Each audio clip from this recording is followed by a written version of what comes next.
Good afternoon. Happy Friday to you all. Savva here from Savva Talks Football with a rather questionable bit of knitwear on his body. The other two have gone all very sexy in all black. Kuva, how are you, my man? Are you good? I'm here. That's close enough. Okay, that is the best answer I think I've ever heard to that question. So welcome to the show, Kuva. And Perchy, can you give me a better answer? Are you better than Kuva is? I'm all good, mate. Good. How was your Jolly Boys outing out to Milan? I've seen some lovely videos. Oh, no. A few people have seen a few videos of me floating on social media, so it's fine. Yeah, it was a good time. Yeah, it was a good laugh. I mean, the football wasn't great, but it was the best part of it, was just going to have a laugh with everyone. Good, yeah. Well, we'll get into the football. But, Kuva, listen, we did a show the other day. First of all, welcome to everyone in the chat. Slowly but surely building the numbers. Please like the stream. Please subscribe if you haven't done so already. Kuva, we did a show maybe on Wednesday. And you know when you think to yourself, surely there can't be anything else that happens at Tottenham Hotspur off the pitch. Surely that's us now. Well, no, it's not. So since we last spoke, the news has broken that Antonio Conte is going to remain in Italy and that he's going to recover, and there are talks that he's going to be out for 8 weeks. My question to you, Kuva, is does it matter that he's not going to be with us? And second of all, 8 weeks, isn't that basically taking him up to when his contract ends if he's any longer than 8 weeks? Got to look at it that way. Is it going to matter? We seem to do pretty well under Stellini, don't we? So yeah. You could say it might be an improvement, but no, it'll matter. Things will be different. Can't tell, mate. An extended time without Conte under Conte's reign. That's a bit of a new one for me. I think we'll be all right. It isn't going to be any worse, surely. The football's been crappy. Results haven't been good. Can it really get worse? Yeah, I suppose it could, but I don't think so. I think we'll be fine. Yeah, I mean, Perchy, when people have been saying for the last couple of days, I've seen lots of different people asking this question: is how will we do without them? Without him? For me, I actually don't see that there's, I see that it can only be better. I can't imagine the football will get any worse than what I saw against Milan, what I saw against Leicester, what I saw against Fulham, what I saw for a lot of the game against Preston, Brentford, whoever, all of them. Can it get any worse under Stellini? I mean, no. I mean, this is the thing. When people say get worse, I mean, what? The only way it gets worse if we lose every game to the end of the season. I mean, let's be frank and honest. We can be all pessimistic anyway. That's not going to happen. But I just feel without Conte being there, I feel like there's less pressure on for the players. I think that because of the whole situation with the whole Conte situation, I think everyone kind of looks at it and goes, he's not going to be here, so what's the point? And maybe him not being there might just allow players just to sort of play without the sort of stress, maybe. I don't know. Yeah, I mean, lots might cover. A lot is made of this whole style of play, and obviously you're in the WhatsApp group where obviously we all have different opinions. Me, you, Sean, Irish Hotspur. You've got Danny in there. There's some real difference of opinions. How much can we blame what we've seen purely on our back line? How much? I mean, every single game, the blame just seems to be the defence, even though we seem to do absolutely nothing going the other way. So how much blame are you apportioning to the back line? Well, let's be fair. It all goes hand in hand. It's a team sport. You attack as one, you defend as one. But, got to say, we look like we're playing in straitjackets almost. It's so rigid, the football. It's so predictable. I've got to think that a manager allows them more freedom, more creative freedom, more ability to express themselves. We'll see some better football. Will we see successful football? No, of course not. No, we've got some rubbish players at the end of the day. That's it. So if your argument's in terms of success, it doesn't matter who we've got at all. Sure. So I think we're all in the camp of at least let's have some football that's worth watching, because last 3 years have just been agony. There's a few games that have stood out. winning 6-1 at United or home to Leicester 6-2.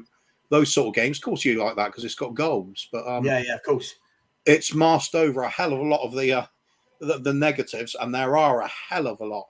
The amount of games where we have been appalling to watch, and then the amount of games where we've been appalling to watch and lost as well. Exactly. There's literally nothing to take away from the game. I mean, absolutely nothing. Not even the vaguest memory of something good. Way too much of that. So I couldn't give a toss if Conte goes. I really couldn't. I'm actively at this stage, Kuva. I think look, we've worked together enough now. I think you know my opinions inside out. But for a while, I was very much, well, I don't care if he goes, and that has now gone full blown into I do not want to watch any more football games under Antonio Conte. It is killing my passion for watching my football club that I've loved for so many years. Yeah, exactly. This is what I don't understand. This unbelievable amount of support he gets for, the results aren't coming and the football's crap. Why are you cheering this? Yeah. Why are people really enjoying this? It's baffling. There's clearly no clue going on with direction in terms of the board and what we're going with, director of football and signings we're making. It's when there's no football to go with it, there's nothing to hide all this nonsense. Yeah, it's just bullshit. This club is absolutely diabolical to watch at the moment. West Ham game, I'm thinking of not bothering, to be honest. Yeah, I mean, it's a tough one, isn't it, Perchy? Because look, I mean, we should be sitting here right now going, London derby at home against one of our enemies, West Ham. Get out the blocks in the first minute, attack, go at them. But that's not what we do, is it? We don't come out of the blocks. We don't fly at teams. We don't attack them. We sit back and then we blame our defence. And listen, I'm not sticking up for the defence, Perchy. You know I'm not. But for me, as I said, I've seen much worse teams with much worse defences on paper that are organised. I look at Brentford, people like Ethan Pinnock. Where did Ethan Pinnock come from? Can anyone tell me? Barnsley. I'm looking at Fulham's back four. There was a championship back four last year. Yeah. But they're organised. It's like they know what each other are doing. It doesn't change week in, week out. Look, where are you? Where are you, Perchy? Do you want Conte to be the manager of this football club any longer? I mean, you know my thoughts. I don't, because I can't stand the football. I'm very similar in that thing. I think the actual problem what we've got now, we're actually in a situation where this situation with Conte, and listen, I hope he gets better. That's more important than football. But I think now the ownership that Daniel Levy's now given with this situation a great get out of jail free card for both sides of the party. Agreed. So now Conte can be ill, but it's an easy way from now to come back. It's 8 weeks. Wait till in 6 weeks. 6 of those 8 weeks, we'll put an account there. He won't be coming back for the rest of the season. It then also now allows him. He won't be at the club anymore because then it's an easy way for. So he's going to walk away from the. He's going to walk away. What we have now in a situation, we're in that situation where it's an easy way to play each side of the party because there's so many people that want Conte to stay. But I ask the question why. I always ask the question, why? If people want Conte to stay, why do you want him to stay? Because unless you genuinely think that he's going to sign a massive new contract and all of a sudden we're going to go and sign Bastonis, Vardiols, all these massive players. I don't live in fantasy land. It's not Football Manager. I don't sit there with edit codes and can edit and put all the best players in him. We're not going to do that. We don't work like that as a footballer. We haven't done for 20 odd years. I don't know where people all of a sudden believe that we're going to go and sign world-class players. Yeah, agreed. For me, as I said, on my standards at the club at the moment have gone so low that I don't even care if we win, lose, or draw. I just want us to win games of football. I just want to watch us go, do you know what? We may have lost today against X, Y, and Z, but at least we put 100% in it. Honestly, we played dross football, and I say this on your show every single time. Unless Harry Kane has a world-class game of football, we don't win it. And yet again, he wasn't great against AC Milan. But this is why I try not to steer all the blame on Harry Kane because, as I said, he's the only one that I think can win us games of football now at this club. And it's boring. Mm-hmm. I mean, Kuva, fans like myself, maybe fans like you, will be classed as being overly negative for not liking the style. Are we exaggerating, or is it that boring? Well, there's a lot of feedback coming from somebody, I think. Is it me? Don't know. What about now? That's better. It's better now, yeah. Yeah. Are we being overly negative, Kuva, or is it genuinely that boring? It's that boring. I mean, earlier in the season you could say, "Oh, we haven't got a case for it because look at the goals going in." People still say that. Look at the last 8 games, though. Only 2 of those games have we scored more than 1 goal in a game. One of those was against Preston, and the other one was against Man City, where we got spanked. Otherwise, there's been 3 blanks drawn where we haven't scored at all, and the rest of them have been 1 goal games for us. So the goals are drying up.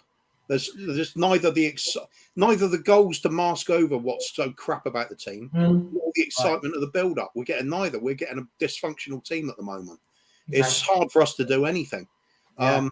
If people like this, good luck to them. I think it's pathetic to watch. I expect way more than this. It's almost insulting how bad the football is. You consider the price of everything associated with this club, especially if you're coming from outside of London and come and watch a game, spending bloody thousands. Some people have to spend flying over to watch this sort of shit. Yeah. It's an insult. We should be giving refunds to people. There's no excuse for it as far as I'm concerned. It's all well and good saying, it's all down to these defenders and everything, but you look at it. How can we get ourselves up for one game and then not for another?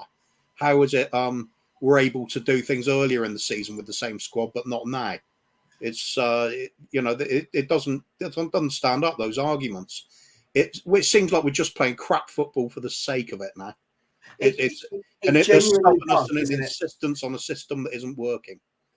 I almost feel like, lads, that almost if he was to change the formation or try something new and it was to work, that he would find it that belittles him, if that makes sense.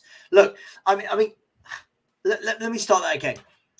I am bored to death of the football, right? And I'm bored to death of just hearing the excuse of the defence. I get it. Granted, we are not blessed with amazing defenders, but that has always questioned for me, and you know this, Kuva, more than anyone, questioned for me, why on earth, if you haven't got good defenders, do you play lots and lots of defenders who aren't very good?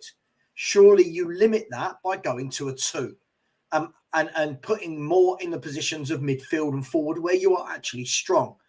But this whole, he can't play another way, Perchy. He can't play any other way. There's no way he could go to a 4-3-3. There's no way he could go to 2 up top with 1 in behind. It's wearing thin, the argument now, isn't it? But exactly, and I say this all the time, and I say this all about everyone. If this was any other manager, he wouldn't be at this football club anymore. By the way, it's just because his name is bigger. And I really, if we had the manager and he was unnamed and we didn't know his name, no one of our football club and our fan base would want him managing our club. It's because it's Antonio Conte and he's won stuff at elite football clubs. That's why he's still here. It's the only reason. But the point I make, I question him as an elite coach because I say, I think our defence is crap. But is it any worse than Newcastle's who have lost 1 game all season? I don't think it's any worse than theirs. I think they've got players that not one of us here, in our fan base, would go, I'd have Trippier back. We all hounded him out of the football club. I didn't think he was that great. We hounded him out. Dan Burn. If anyone said we were going to sign Dan Burn in the summer, we'd have all gone, Daniel Levy, you show us no interest. We want better players. Yeah. So Fabian Shaw, Joe Willock. I can keep naming names. I use Newcastle as a great example because it just shows what Eddie Howe as a coach can do with average players. Because I don't think they've got a great squad. They've got a few decent players, but I don't think their squad is better than ours. I think we've got a much better squad. But this is what you get, Perchy, right? This is where you get the extremes from football fans. Not every single club can play prime Barcelona football. we are getting results and are exactly where we should be as a club compared to our status versus the top 4. Now, look, let's put this in perspective. If we are getting the results and exactly where we should be, why did we sack Jose Mourinho for having a better record? Why did we sack AVB for having a better record if we were where we should be?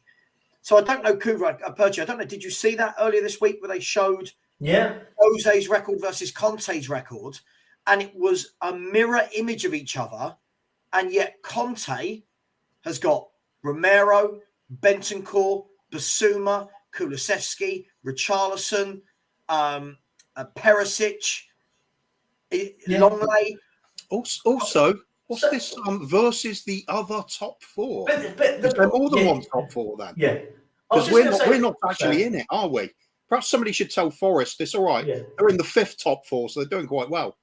But just on that tweet, on that message just before, just that we were just saying though.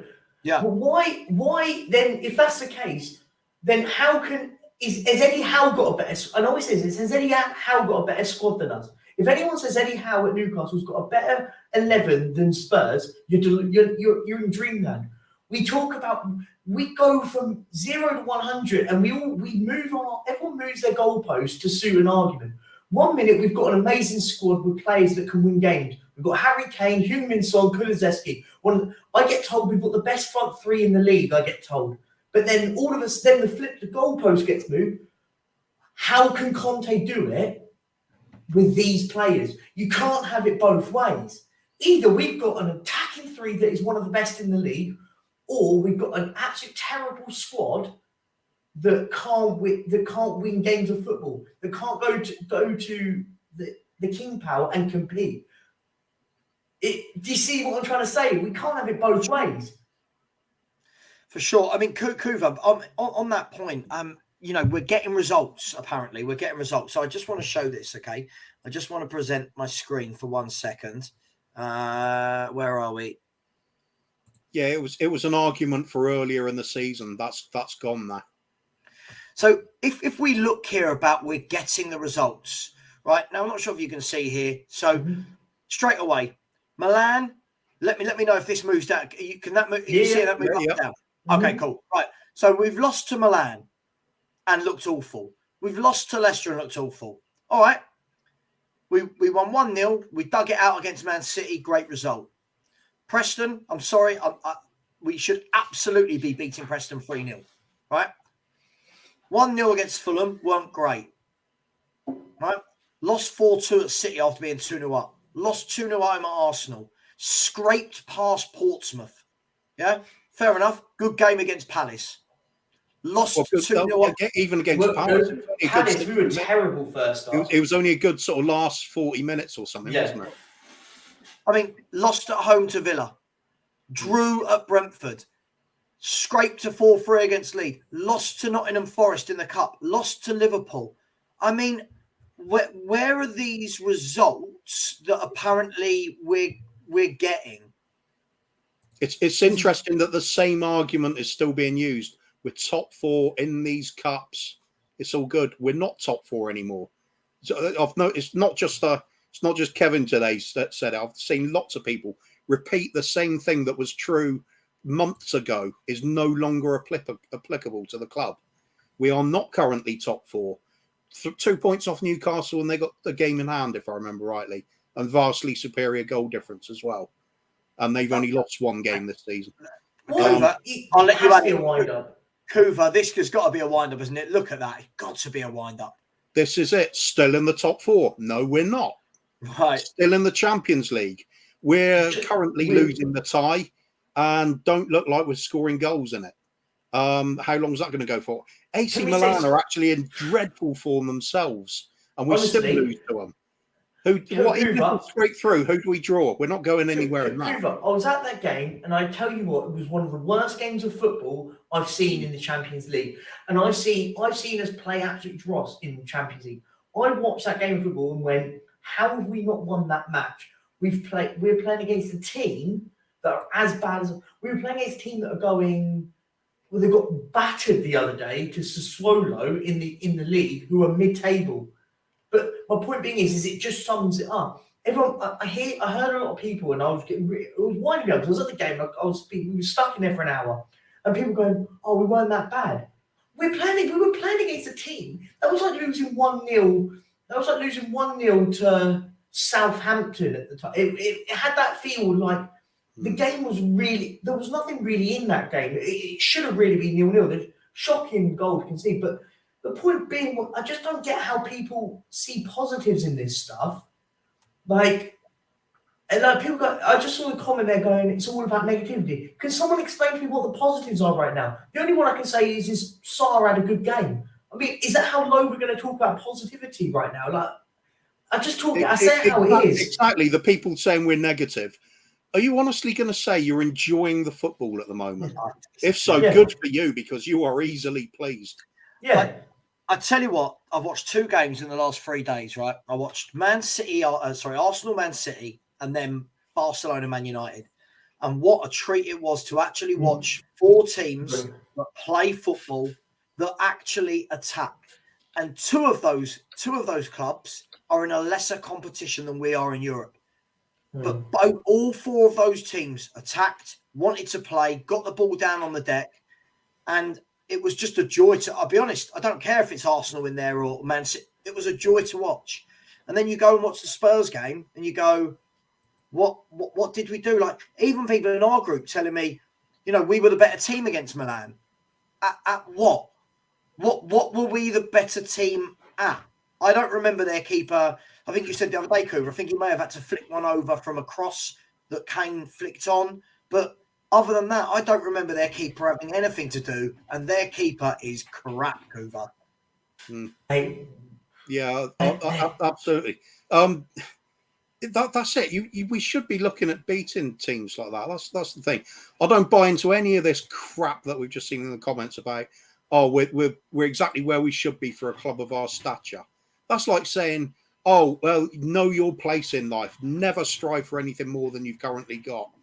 It's not your place to do so. Leave it to other people. I don't buy into any of that shit. You should be trying for the top at all times. This is just, for me, that is a negative attitude, saying, oh, we're in 5th place and in the FA Cup, in the Champions League, so it's all good. How about the League Cup that we got embarrassingly dumped out of? Was that good as well? Is that the place we deserve to? What happens if we lose to Milan? Well, even if we do get through, supposing we draw someone like Bayern Munich in the next round, and get humiliated then, is that our place too? No, I don't go into any of this crap. Strive for the very top, and our club should always be aiming at that every season. I think just quickly, I just want to bring up a few points. I mean, first of all, I'm going to bring up my man Phil P in the place. He said, to be fair, Jose didn't get top 4, which we know, but Jose had a worse squad. Like, I wouldn't have expected the squad Jose had to get top 4. He had Kane and Son, and then the likes of Ndombele, Lo Celso, Winks, Sissoko, Rodon, Sanchez. You now look at the players that's been added to that since even Nuno or Conte's been there. And then this comment here about Newcastle definitely have a better squad. Newcastle have 5 better defenders and a better goalkeeper. Well, as Perchy said, in the summer, I can guarantee you, if I'd sat here and said, tell you what, Spurs should sign Shah, Spurs should sign Dan Burn, even Coover in some of our shows, fans were coming on and telling me, no, I've watched Botman. He's not the one. Right? Oh, yeah. Right? Yeah. Botman's not the one. Dan Burn, what? From Dan Burn from Brighton. Fabian Shah, he's crap. Right? He's moulded it together. Trippier's yesterday's news, isn't he? Yeah. Right. They've got midfield of like Willock, Longstaff, right? Willock and Longstaff, Almiron, Joel Linton. How on earth is he getting that team playing? And Conte's got Kane, Son, Kulusevski, Bentancur, Basuma, Højbjerg, Perisic, Lucas, Richarlison, Romero, Porro. How are we not seeing any form of football? And it's always blamed on the defence. Exactly. It's lazy and it's easy excuses, unfortunately, that's being made. I can't, as I said, I'm so past that sort of narrative. Like, I look at things much more broadly than looking at, our defence is crap. Yeah, I don't think it's great. But I I don't think that it's any worse than the teams around us. I think we've got better players. People told me that Romero was Serie A Defender of the Year, and he's in our centre half. He's in our back line. He's better than if someone told me that we were going to sign Ethan Pinnock, Ben Mee, and Christian Ayer from before they went to Brentford. You'd have all told me, "Oh, this ownership doesn't matter. They're not showing any ambition if we sign those 3 defenders." But how can Thomas Frank go and get a result at the Etihad when we got humbled at the Etihad and the Emirates? Sorry, and that's my point. And look, to this point, Reload, you're actually wrong. It's actually worse than that. In the last, hang on. Sorry, you're actually spot on. In the last 5 games, big up Sean. In the last 5 games, Spurs are 14th in the form table, and in the last 10 games, we are 13th. So this whole, well, we're still getting results, it doesn't matter. Kuva, that's not strictly true, is it? Evidence is there. We are clearly getting worse, not better. We're getting worse and worse and worse. That early season form, I remember us having a show where we were talking about it, that it's not sustainable because we were getting away with murder in some of the results we had. Played off the park at home by, I think it was Wolves, wasn't it? We scraped a 1-0. 1-0 draw at Leicester. That, my God, how we got a point out of that, who knows? Miraculous. All those things were getting us in a reasonable league position. Everybody said, "Oh, it's fantastic. This is trusting Conte. We're really going places." If you really looked at the games, you could see it was never going to last. We're seeing what was likely to happen now. It's been exasperated by it's not the right word even, just by the injuries really. But the seeds were already planted. We're already in this decline. The football's deteriorating. The form was deteriorating. Sliding down the table, still heading in a downward direction, in my opinion. I'm really worried about the form that Liverpool are showing in glimpses. If they start putting that together, they'll belt past us in no time. It's not all there. I mean, put the 2 things together. The statistics don't add up, and what he's actually seeing doesn't add up. So how we're in this great place at the moment, I don't know. And also, this sort of talk about that we're only in 5th place at the moment. We're there by default at the moment because everyone around us have played less games. Brighton have played 2 less than us. Newcastle above us have played 1 less than us. And Brentford have played 1 less than us. So everybody around us has still got games to play over us. And if Brighton keep playing, they'll all finish above us. Yeah. I mean, Sean, let me bring you here. Welcome to the show, mate. You all right? Yeah, good. Nice to be back with you guys on a Friday. Jack, nice to meet you, mate. How you doing? Right, mate. Yeah, good, mate. Big up, Sean. Nice to drag you into a nice upbeat show today. Listen, I'm my best jumper for this. So just quickly, I will just quickly read out the super chat before I come to you, Sean. Divish Aurora has said, "Thank God we got Ten Hag, Jose, and Ollie Ball. Kill me." So clearly a Man United fan. Yes, I am very jealous of your football manager. I'm not going to lie to you, Sean. Where do you see all this?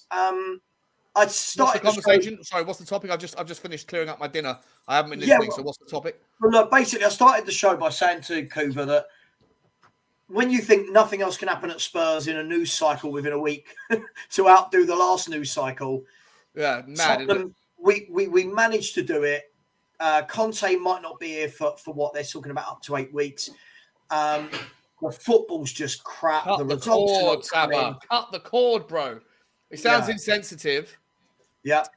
I don't want it to sound insensitive because there's no animosity. This is why I'm not like, even though I did actually put Conte out in a message earlier and people latched onto it, I'm not actually like, I don't like being a part of anything out because I always feel like it has some level of like antagonism or resentment towards the person that you're asking to leave or the thing that you're asking to go. I don't have any animosity towards Conte. I think he did a good job last year. I think I just look at the trend and I see we're going backwards. Exactly. And I'm not impressed with the football. I'm not impressed with his tactical decisions. I'm not impressed with his formation, his style, any of those things. And look, it sounds insensitive because the guy's going through a hell of a rocky period in his life, and I feel for him, massively feel for him on that, and I feel for his health. But to me, I just think that we're walking down this path, like knowing where it's going to end up. We know where it's going to end up. He ain't signing a new contract in the summer. And if he's out for the next 2 months, by the time he comes back, it will be late April anyway. Like, what's the point? Let's just have give the guy a breather and say, mate, let's have a mutual termination. It's going to be the cheapest termination of contract in the history of Tottenham's managerial campaigns. The amount of money we spent, clearing out Pochettino, Nuno, and Mourinho is, I think, combined 70 million quid or something mad. It's going to be 3 million to get rid of him, right? Let the guy go and be with his family. Take away the stress and the pressure. I'm not saying it in a bad way, like he's done a bad job. I'm just like, it's not working out, and we know where it's going. So let's just call it that. Let's call a spade a spade. It's okay, you know. Yeah, it's not like he's going to be hunting around for a few scraps to put on the dinner table, is it? He'll be fine. Yeah, he'll be fine. I think he'll cope just about with all them millions. Yeah. But listen, I'm actually excited to see Stellini ball. You know, well, that's positive, isn't it? That takes the fucking shackles off, like prisoners unchained. It's going to be interesting, and I think that against West Ham, a banana skin, if there ever was one, I think the difference could be between us winning or losing that game could be the fact that Conte's not around. I know that sounds crazy, but I think that Unchained. There's got to be some sort of joke about Dan Juma Unchained there. Yeah, yeah, it's close to it. Juma, Django, yeah.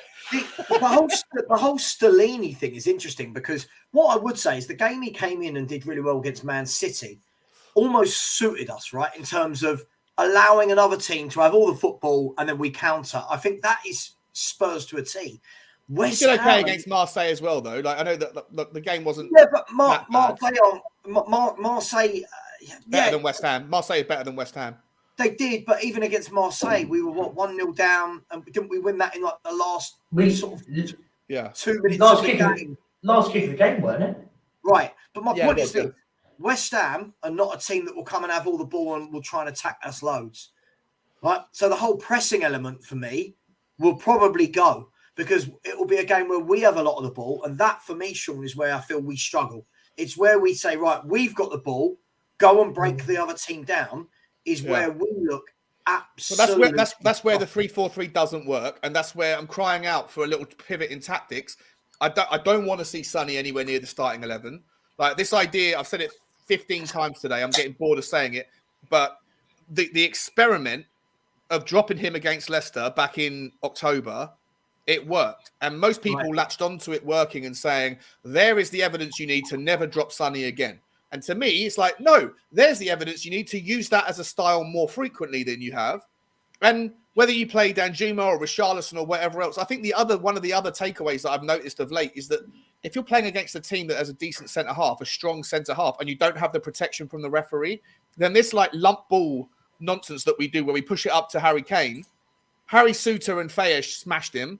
Simon Kjaer smashed him. West Ham have got a couple of tricky big centre-backs that are big lumps. Unless you get the protection from the referee, when we do that system, that style, and it doesn't work out, everything falls apart. And so I think that maybe by going to like a 3-4-1-2 with either Decky in the 10 role and then having Richarlison and Kane more narrow, or doing one other pivot on that, some other system on it, I think that that's the way that you can break down teams that are going to be stubborn and that are going to give us the ball more often. And we don't see it enough under Conte, maybe under Stellini, he'll try something. Yeah, I mean, Percy, wouldn't that be a damning? It would almost be a damning. I don't know the indictment. Indictment. Perfect word. Well done. Sorry, I was just reading a comment. I'll come to this in a minute. Mr. Smart ass Savva. Brilliant. It would always be a damning indictment if we do go and play much better football against West Ham. What will that say? That the moment that Conte's not about, we play better football. What would that say? I think it's more. It just show. It may just actually sometimes we'll play better because there's less stress on it. You can tell the players don't like playing that sort of rigid, narrow system. Maybe it's just sometimes players just react better when they haven't got the big guy standing over them, worrying that they're going to make one mistake and it's all going to go wrong. Does that kind of make sense? Like sometimes you just play a little bit better like that. But this is the problem. Like I think we played better. We played better with this guy, but it's not the answer. But we can't. My point is always we can't play any worse. Does that make sense? So I think I'm about to make up an analogy for it. It's like some sheep are better with the shepherd than the dogs. Yeah, lovely. Can I just let me just respond? I don't know if this is a real person. I've not seen this person in my chat before. The photo is on sideways. I'm not sure what's going on here, but let me. I'll bite. Come on, Mr. Smart.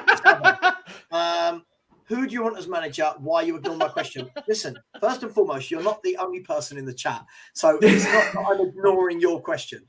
Second of all, as I've said a million times before, this isn't just about me not liking Conte. This is about me saying from the very get-go, the same as someone like Kuva did, this doesn't work at Tottenham. Antonio Conte is not your guy to come in and build a project. Antonio Conte is not the guy where you go, let's have you for 5 or 6 years and build a squad. Antonio Conte is the guy you bring in when you're on the verge of winning something and you say, go on, get us over the line. Antonio Conte is also the guy that won something at Chelsea during an era, right, when all of the other big clubs were in transition. Because if you remember, it was the year we were challenging as well, right? And if you actually remember, in his second year, it got so bad the fans were chanting and booing for him to leave, right? So for me, who do I want? I just want anybody that where the ethos isn't this negative, boring 3-4-3. Anybody where we don't sit there as fans and go, oh my God, we're going to win a trophy now because we've got a serial winner. I want a younger, more progressive football manager that wants to try things, that wants to say, that wants the ball on the floor, that wants to try different patterns of play, that you can see a pattern going right the way from right to left. They all move as a team, right? Somebody that can get a back four and leave it settled. That's all I want. I don't think we're winning things anytime soon. I just want to enjoy being a Spurs fan again. Anyone else? I was just going to sort of add on what you were just going to say, but I also want a manager that when they see it going wrong, doesn't just stick with it and goes, do you know what? I use Milan as an example. Half time, you could argue we had an opportunity in that first half that we went, do you know what? We can win this game of football. These ain't great. Let's scrap this 3 at the back and 5 at the back, whatever you want to call it. We'll go boom, boom, boom. We're gonna try Richarlison up top, play Kane just off him, and we're gonna just go to up top and see how it works. But nothing changes. We see the same formation, same setup the whole game. And then we go, well, what's the point? I don't see for a manager that is an elite manager, the fact he hasn't got a plan B speaks volumes for me. And that genuinely speaks volumes for me. Listen, I don't want to talk about other channels in my chat. So THFC, this is your last warning. Listen, I'm a big advocate that everyone should watch. I've said this before. Kuva will back me. I'm a big advocate. Everyone should watch every Spurs channel, whether that be mine, Tottenham Away, Henry Wright, Spurs Talk Show, Shelfside Spurs. I'm a big believer, but don't come into my show and try and drive a wedge between me and other people, and don't try and tell my viewers where they should go. It's all opinions, my man. It's not that deep. It's not that serious. We're talking about football. So either grow up or just click the like button on your way out. That's all it is. I love the way if THFC actually thinks that, why are they here watching? Then why go to the extra effort of making a comment as well? It's baffling. Yeah. It's funny. Even a fake account is bantering Rachel. But fake account versus fake account, that's elite.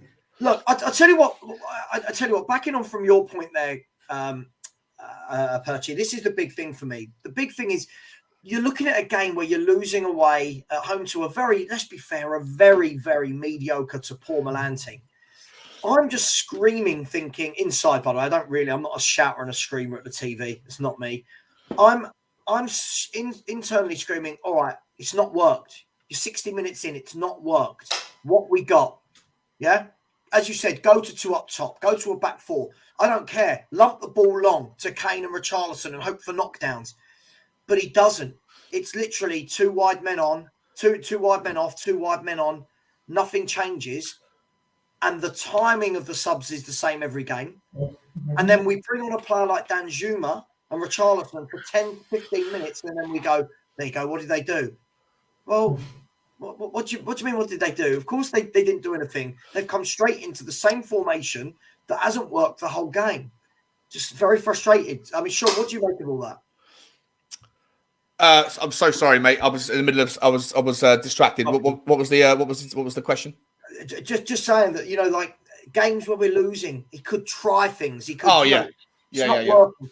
Go stick Kane and Richarlison up top. Kulu in behind. Drag Sonny off and put Dan Zuma on. Take a centre half off and put more on. I don't get whoever. Yeah. No, look, for me, like I think like this season, I've been calling out for predictability or for less predictability. I've said it literally from like September. I just got a bad feeling. I think Conte has this kind of ego that's based on his success where he's gone elsewhere, where he usually has one of the best squads in the Premier League or in the Serie A or whatever. And when you have the best players, the best squads, you can have this kind of, like, for want of a better word, arrogance that if I execute my game plan effectively, then no other team will compete and will be just fine. Pep Guardiola couldn't do it at City. Jurgen Klopp used to be able to do it at Liverpool, but this season he's been criticised a lot for not having that same ability to be flexible or pivot because his squad isn't up to it. And at Tottenham, our squad isn't up to his rigidity and his lack of flexibility, and it's predictable. I've said it a million times. I feel like when it's always the same formation and it's always the same squad, the same team, and it's the same style of football most of the time, it allows the opposition team that are smart to run tape and to set them to practice their drills all week long and to know what to expect. For me, I also would go as far as to give them a little bit of leeway when at times this season our forward line hasn't had any options because people have been injured or whatever else, right? So there hasn't been that option. But when there are those options, when we do have the capability, and in the last two games, there's been those options. We've had a plethora of talent on the bench. We've had Lucas Moura's even back. We've got Dan Juma and we've had Richarlison. And yet you wait until the 80th minute to take Sonny off. Against Leicester City, you wait until the 78th minute to take off Sonny, whatever it was, right? It's mind that we're already 3-4-1 down or whatever at that point. To me, it's mind numbing and it's frustrating. And this is why I say I've lost faith in him. I don't hate the guy. I'm not going to scream for him to say, out of toxicity saying like, get him out of the club. But I don't care if he goes. And if I'm honest, I think there's a perfect opportunity right now to say, let's bring someone else in. Let's change things up. Allow whoever the new guy would be to come in and have a runway where he can prepare for the new season. Because there's still things to play for this season. But I don't think that we're going to be able to get anywhere near the consistency in performances if it's going to be through the same manager with his same inability to make adaptations to the system or to the game. And that stems back to, like I say, I believe, for want of a better word, arrogance that his system is good enough if the players execute it, and I just don't think they are. So that's where I stand. I agree with you. Listen, I just want to bring up the problem is, Darius, you're falling into that trap that many people are falling into here, right? The nothing's going to change under Lenik anyway, right? Okay, let's take both these statements. When you say I'll say the same about the next manager, yes. If the next manager comes in and plays 3-4-3 with crap defenders and doesn't change anything, yes, I'm a football fan. Of course I will say this manager hasn't done anything. But the point is this. The point is, I don't believe any manager that comes into Tottenham right now is winning anything. That's just my belief. And I think a lot of Spurs fans probably have that belief. So play better football. So all I want to see is a manager that tries things. I don't think I'm not asking for the world. I'm not asking to win every game. If you go away and lose to Milan, but you've given it a good go, you've had 10 shots on target, the keeper's had a worldie, you go, oh, there you go. But Leicester, awful. Milan, just lackluster. Had the ball, didn't create anything. I just don't understand. Savva, why is he backed so much, guys? Would you swap the entire Tottenham squad for Fulham squad? No. Would you swap the football that a Fulham play for the football that Tottenham play? Yes, of course. Would you swap the Brighton squad or the football squad? Oh, sorry, the Brighton squad for the Tottenham squad, and/or would you swap the football that's on show at Brighton for Tottenham? No, I wouldn't swap the Brighton squad. But you'd swap the football. I'd swap the football. I've been an advocate, Sean, of saying, and Kuva's heard me say this loads of times. You take Kane, Son, and Kulusevski, put it up front for that Brighton squad. Yeah. they're close to winning a title because they play great football. Yeah. They're well organised. Yeah. But what they don't have that we have, which is why we are up there and them and Fulham are below us, It's the talent. We have the talent at the top end of the pitch, Yeah. which I don't think we utilise. I don't think Exactly. The last. I'd swap the Brighton team for our team. Then in the summer, just go and buy Harry Kane. But in the last 270 minutes of football, our front three haven't done anything, right? And that's like I was having this conversation on We Are Tottenham TV about whether Pape Sarr can be an adequate replacement for Bentancur. And I think that like he might be, he might not be. Time will tell. But for me, it doesn't matter how good our midfield is or how good our midfield could have been on Tuesday night. If you've got the propensity to leak goals that we do at the back, and you've got a forward line with bundles of talent that can't string a pass together, and their first touch evades them all the time, like there's problems elsewhere. And for me, the forward line is where we have the most ability to adapt and to improve, and yet our manager doesn't want to ever change anything.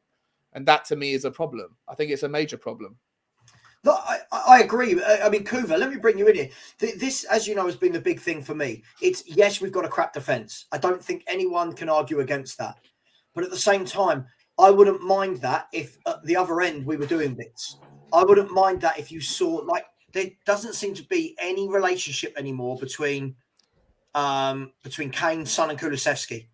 And yes, people are going to say, well, Bentancur's injured. Yeah, he's just got injured, right? It's not like we haven't played him this year. So why is he not getting the best out of any of the forwards either? What's that about? For me, it's the amount of defensive work they're having to do. It seems to be holding shape is the priority rather than creative expression and freedom to play the game. That's why I didn't want him as manager in the first place. But too late. We have got him. To be fair to Conte, he does have a plan B and a plan C. It's just we don't see it very often. In fact, very rarely, you would say. Sometimes he's gone to a 3-5-2. Against Chelsea, he went to a 4-2-4, which is one he's done in the past, even at Juve. I think he's even tried it in the international team at times. But that's like a desperate measures sort of thing. So in some ways, he's been a bit limited with what he can do. But all too often, it's the regular argument we seem to be having as fans is, why is it all done so late in a game? Why is it so, 70th minute and suddenly your attacking options come on when you're 3-1 down? It makes no sense. Against Leicester, who wouldn't have changed that at half time? I certainly would have. Exactly. It's really bizarre. It's like he's got absolutely zero trust in some of these players. It's the only thing I can think of. Because I mean, what? Sorry, Coop. I want to nip this in the bud, right? I'm sick of these throwaway lines that aren't true, right? This whole thing here, look. I don't understand how any manager can get any better out of this squad. 4 managers, various styles. Right, let's be honest. This is not the complete same squad that all 4 managers have had, right? For the fact that Paratici has only been here for 2 of the managers, right, I believe, in Conte and Nuno, right? Less than 2 years. And Paratici, if I'm not wrong, has signed 17 or 18 players during his time at this football club. That tells me by the power of math, right, that this isn't the same squad that Pochettino had. There are elements of it that are the same, right? There are elements. But this whole notion that no one can do better when Conte's been given Perisic, who he wanted, Kulusevski, Bentancur, Basuma, Romero, right? I'm sorry, it doesn't ring true for me, Sean. This is the same squad as 4 years ago. It's not true. I agree.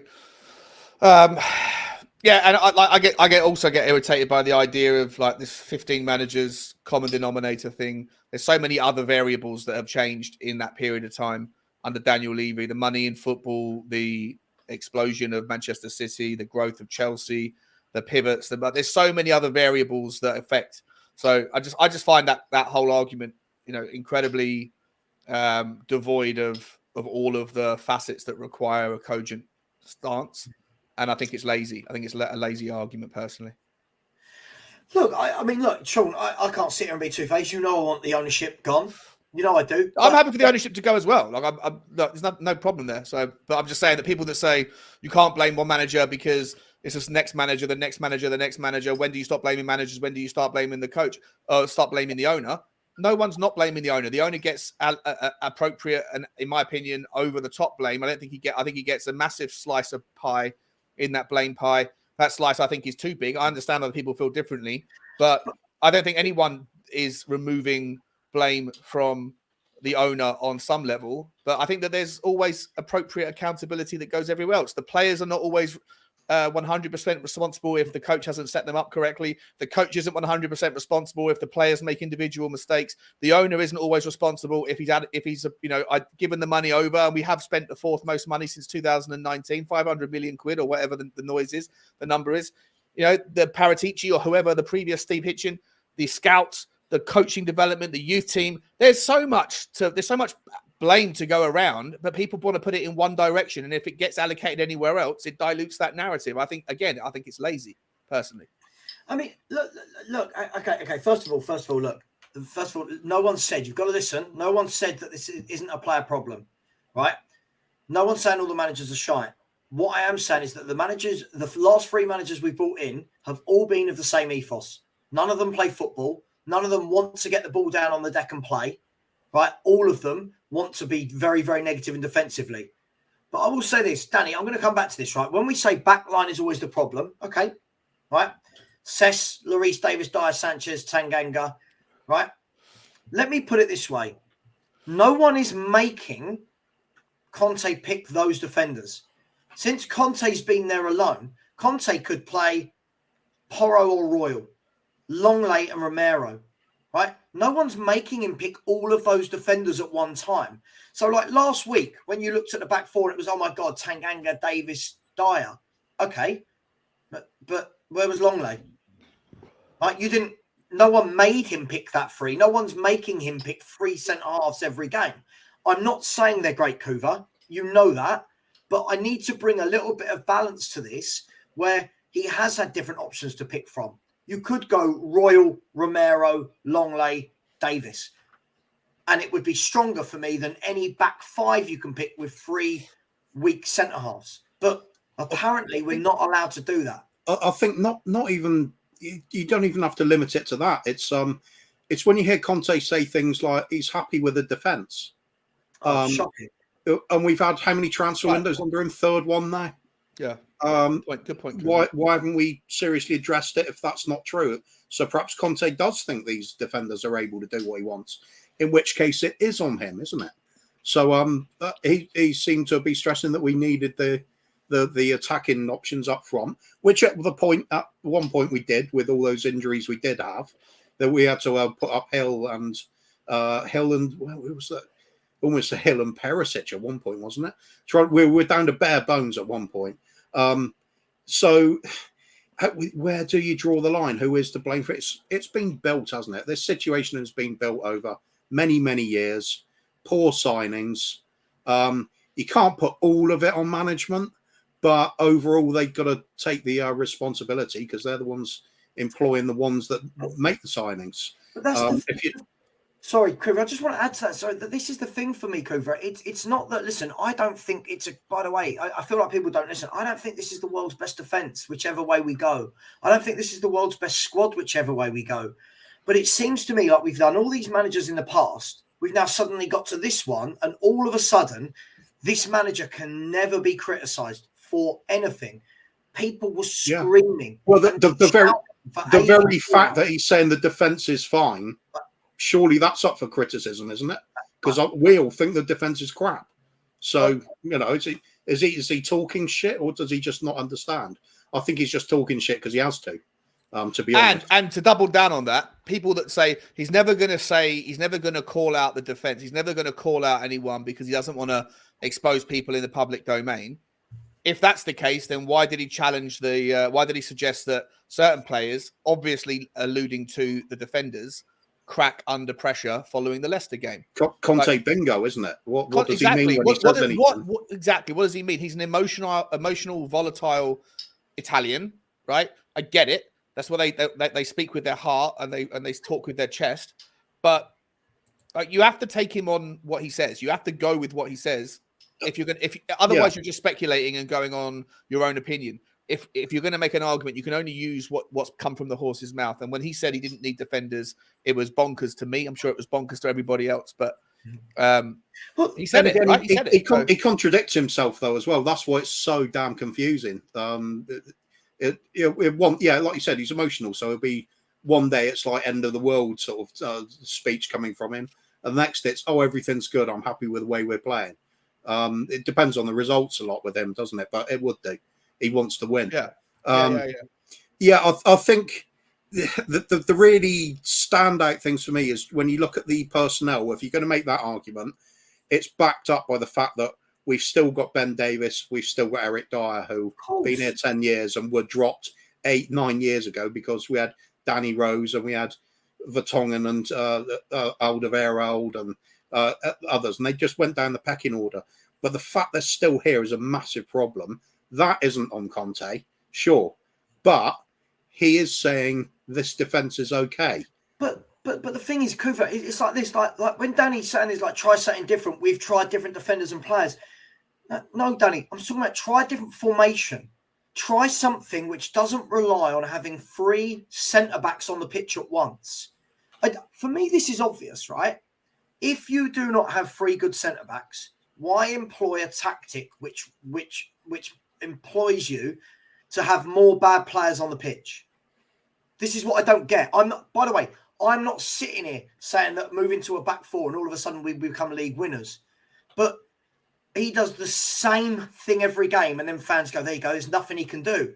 How do we know? He doesn't try anything, guys. Like anything. When did he last try anything? I think it is a trust issue with him. As soon as he likes a player, they'll be in his good books no matter what. Okay, so that means he likes Dyer then? Must do. Right, okay. Because he watches Dyer week in, week out, starts him every week. Day in, day out on the training ground as well, by the way. Right, of course, day in, day out. Listen, the thing is, this all gets taken out. So what happens is people go back and go, oh my God, Savva thinks we can win a league if we change. No. It's not what I'm saying.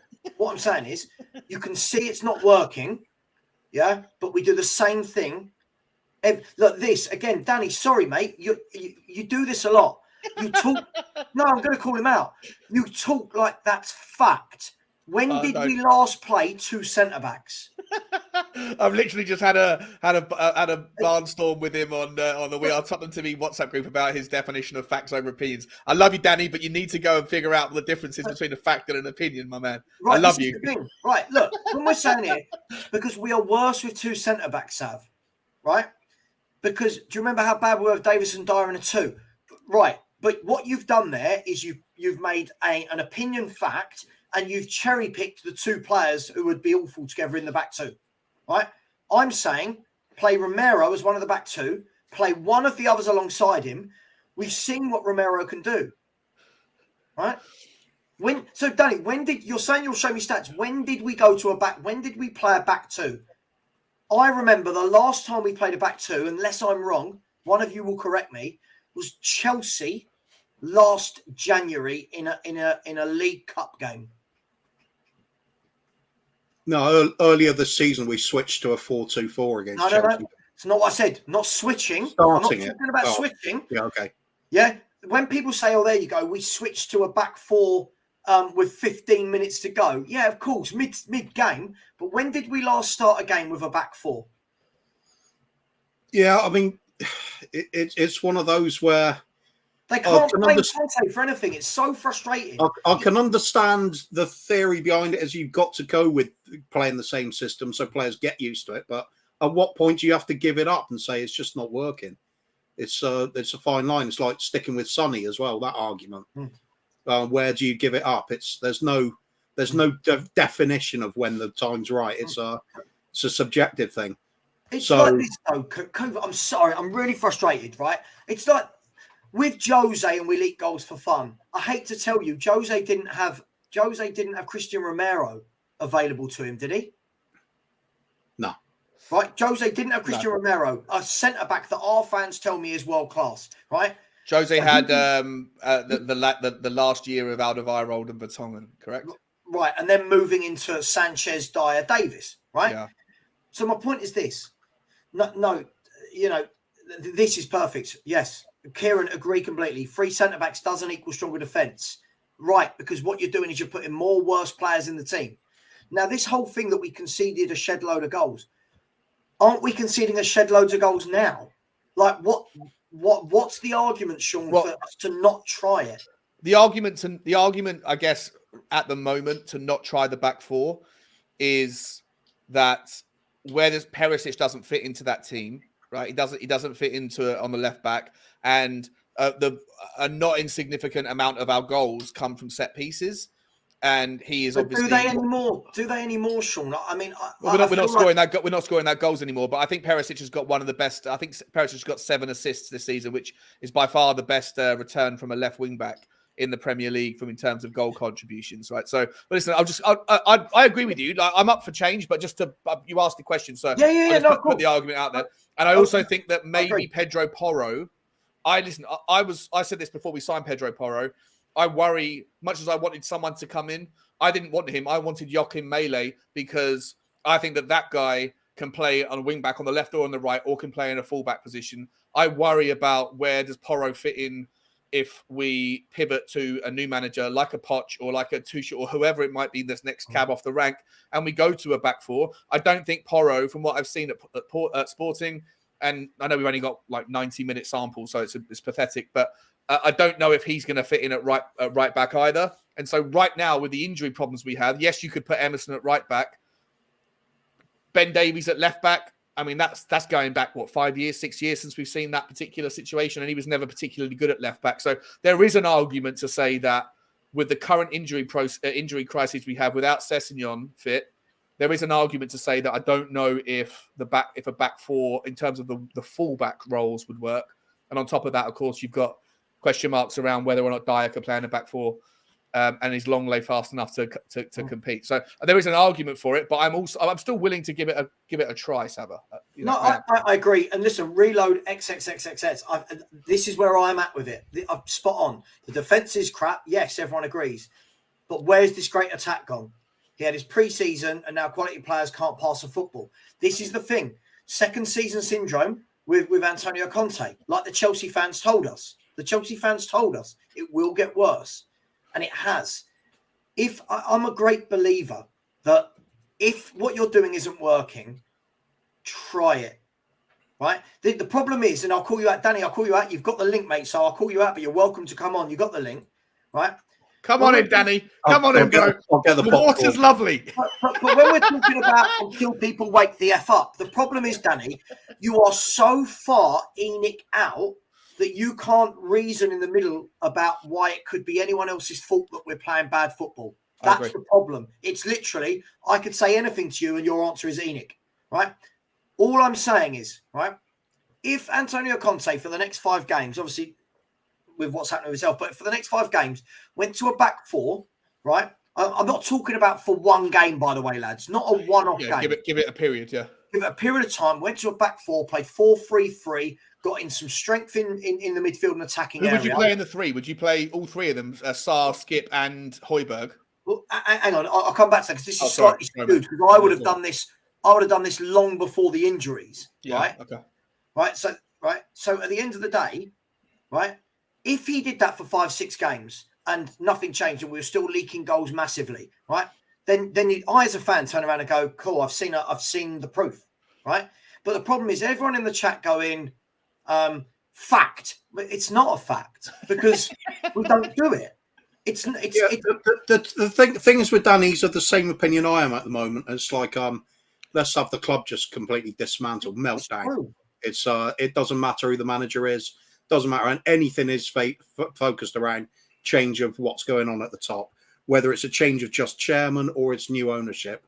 It's the only way we see going forward now. It's not going to happen anytime soon. So I agree. It isn't, but I mean, if you say nothing, then what you know. What I mean is, like, do you really like this idea of? Like, I heard Danny say it before. I know he came on Sunday, and I asked him if he meant it, and he said he did. He wants the club to capitulate. Like, he wants the club to go on a massive losing, so that all the fans get behind an ENIC out movement. Even if that all happens, and 99% of the fans suddenly become ENIC out. doesn't mean that the owners are going to leave just because you want them No, gone. Like, look at Mike Ashley. Mike Ashley was hated by Newcastle for a decade, and he didn't go anywhere. The Glazers have been hated by Manchester United for a decade, and they haven't gone anywhere. Like, until someone ponies up a suitable amount of money, I don't think anything's going to change. And so to wish that Tottenham lose every game just so you can get people on your side of your opinion, I think it's such a really, really weird opinion and really weird take to have. I don't know. If you get enough disdain thrown at the board so they really start paying attention, why are the fans so unhappy? If they start asking that question on a serious level, perhaps you might get someone. Perhaps they might take on board some of the ideas on how to change what's running on how the football side's going on. To improve the youth development, improve the scouting. Yeah, maybe. Okay, but none of those things change. I agree with you on all those factors that the youth development is terrible. The ability to scout top talent and pay the right money and get it right all day long is a problem. And I think that the inability to dispose of assets that don't work out is a problem. But I think that here's something that I don't think many people are talking about. The fact that European football is bankrupt, like it's absolutely bankrupt by their own demise, by the way. They are the victims of their own design. Spain wanted to make sure that Barcelona and Real Madrid got all the money, and so nobody else could compete. Italy, ruined, right? They're all bankrupt. The problem for Tottenham, or the problem for teams in the UK, is that if you buy a player for 50 million quid and you pay the guy 150 grand a week, or 200 grand a week in the case of Ndombele, and it doesn't work out, nobody in Spain, nobody in Italy, or nobody anywhere in Europe is ever going to be able to afford that money because of the bankrupt issues that are happening in all those countries. And even if you were to accept 10 million quid for Ndombele, he is under no obligation to accept the move because he's never going to get his 200 grand a week moving anywhere else, even if there was a club that was willing to pay 10 million quid for him. So I think that there's problems outside of Daniel Levy with regards to the inability to dispose of assets. I think that whilst I acknowledge that the youth development is a problem, that doesn't change overnight just because you change the ownership. And I think the inability to identify new talent also doesn't change overnight just because you change the ownership. It's got to start somewhere, hasn't it? Yeah, but to wish the club to wish that the club capitulates so that you get people behind your movement. Because so far we look at 22 years saying it hasn't changed anywhere. Can we come to this in 1 second? I just want to read this. We'll come straight back to go on. Enoch and Levy. It always does. Crocodox has said, I back Conte, but even I would play a back four and just tell the right back and left back to stay back due to defensive shittiness. Give players in front less defensive jobs. Listen, Crocodox, thank you for the super chat. All I'm saying, mate, is I'm not saying I'm right. Right? I'm not sitting here saying I'm right. This will change everything. All I'm saying is I would like to visually see it before everyone in my chat says nothing will change. The fact that nothing will change means nothing will change, right? You have to give something a go. If something's not working with my team at work, I don't just sit there and go to my boss, don't worry, let them get on with it. Because he'd say to me, yeah, but it's not working. Like, let's try something different. If it doesn't work, we can always go back. Now, the comment I want to bring up before I come back to you two guys is this. Where is it? Right. Mo, this is the thing. And listen, I'm Enoch and Levy out. Remember that before I say this, right? The whole why are the customers unhappy argument. Okay. Does the ground sell out every game? Yeah. Are the customers unhappy? Right. This is my point. This is my point. I'm leaving Enoch out, but everyone screaming and shouting goes, right? And I get why they go. I'm not saying they shouldn't. So even the people that want the owners out go, right? Everyone who want the owners in, go. Yeah? People coming from abroad, from Asia, whatever, for Sonny. Yeah? People coming over from Argentina for Romero, whatever. They come over. They go. They buy the shirts. So this customer's unhappy. No, the YouTube community's unhappy. Like the vocal minority on any extreme are always the loudest people. People that want to spend their time talking on YouTube channels like us lot, and the people who give up their Friday afternoon to listen to us lot. Like that's not a general sample size of the 27 million Tottenham fans that exist around the world. But sure, a lot of them don't have that kind of same attention span or put that much effort into it, and they just look at the overall like, oh, how are Tottenham doing? Well, we're still in the FA Cup, still in the Champions League, we're fifth. Like, ain't that bad? Am I going to sacrifice my Sunday afternoon to go and stand outside the training ground? No. So, like, I think it's a sweeping statement to say that all customers are unhappy. I don't think they are. Danny, I'm going to bring you in a minute. Just before I do, first of all, I can't stand comments like this. If Savva wanted Levy out, he wouldn't be crying about Conte. Dude, I'm an adult, and I realise two things can be true at once. For me, not liking ENIC doesn't mean I have to like Conte's god-awful football. Hi, Danny. I'm sorry, there's no correlation there for me. I don't like either of them. I didn't want Conte. I don't want Conte now, right? Second of all, what I would say is this. If anyone, and this is where I'm about to come to you, Mr. Kiriakou, I knew if I called you... We'll just nip off and get some snacks. Be right back. Oh, God, mate. Get some popcorn. I knew, Sean, the only way to get Danny on is if I called him out publicly. I knew it, right? Yeah. So, here's what I'm going to say. All right. Customers are unhappy, right, apparently. I'm waiting for somebody to tell me, and I'll be bang on board with it, what's the answer to getting these owners out? Because my answer, Danny, has always been this. They aren't leaving anywhere. You know, I've said this to you, I've said this to Sean, I've said this to Kuva. They're only going somewhere when that magic number is hit. So Yeah. what's the answer? How are they going? They're not going to go, and the only way they go is if they get into a state where the club is in like a relegation battle for like 2 or 3 years, and the fans just can't take it anymore, and they go absolutely ballistic.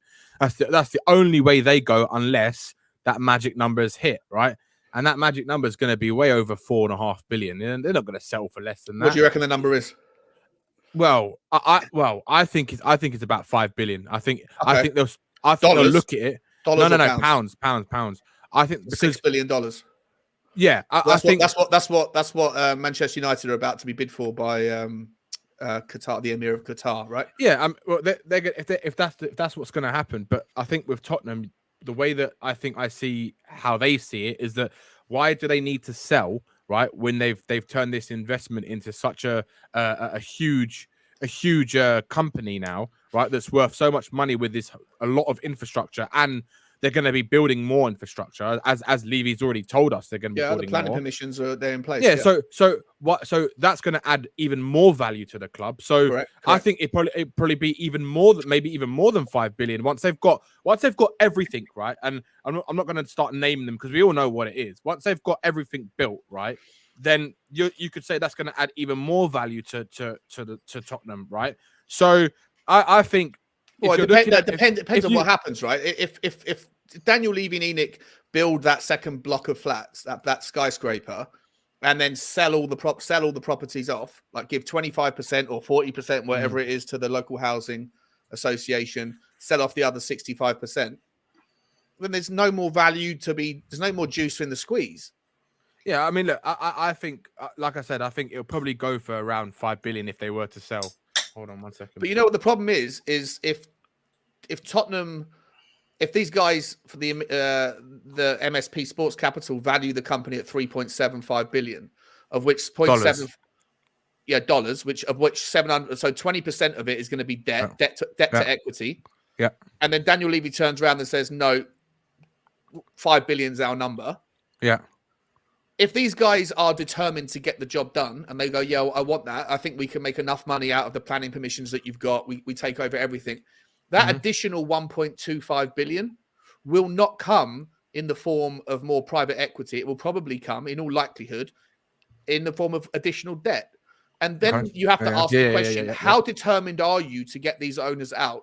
And at what cost? If that cost is that you are happy to do it, not knowing what these people are like, not knowing whether they are going to be a Todd Bowley or whether they're going to be someone else, but what you do know is that they're going to lump another 2 billion, it would be by that point, $2 billion of debt onto the club in interest rate markets that are at 6-7%, not at 2%.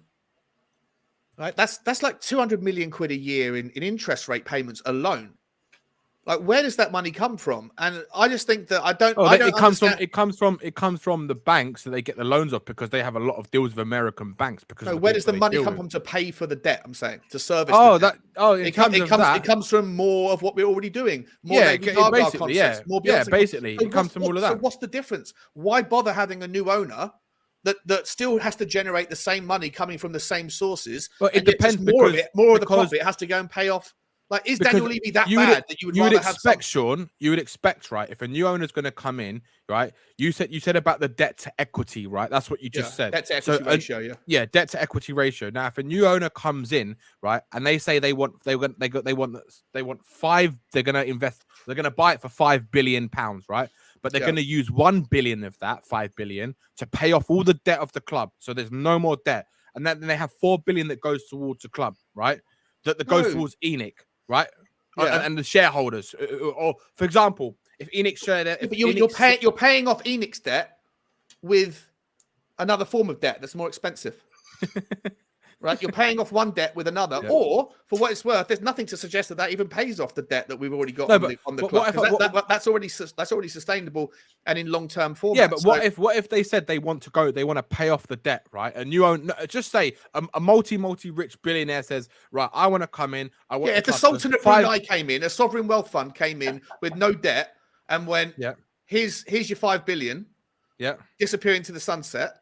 And I take over the club, and there's no debt to be serviced. Yeah, and then 100%, that's the best case scenario. As long as you, as a fan, are okay with the other compromises that you're making, I'm fine with it. But I don't know if everybody else is. I am as well. Yeah. I'm prepared. I'm prepared for anything, right? But like you said, like Savva said, Sean, I don't think anyone's going to come in for that kind of price range at the moment. I don't think we'll see it, and unless you see.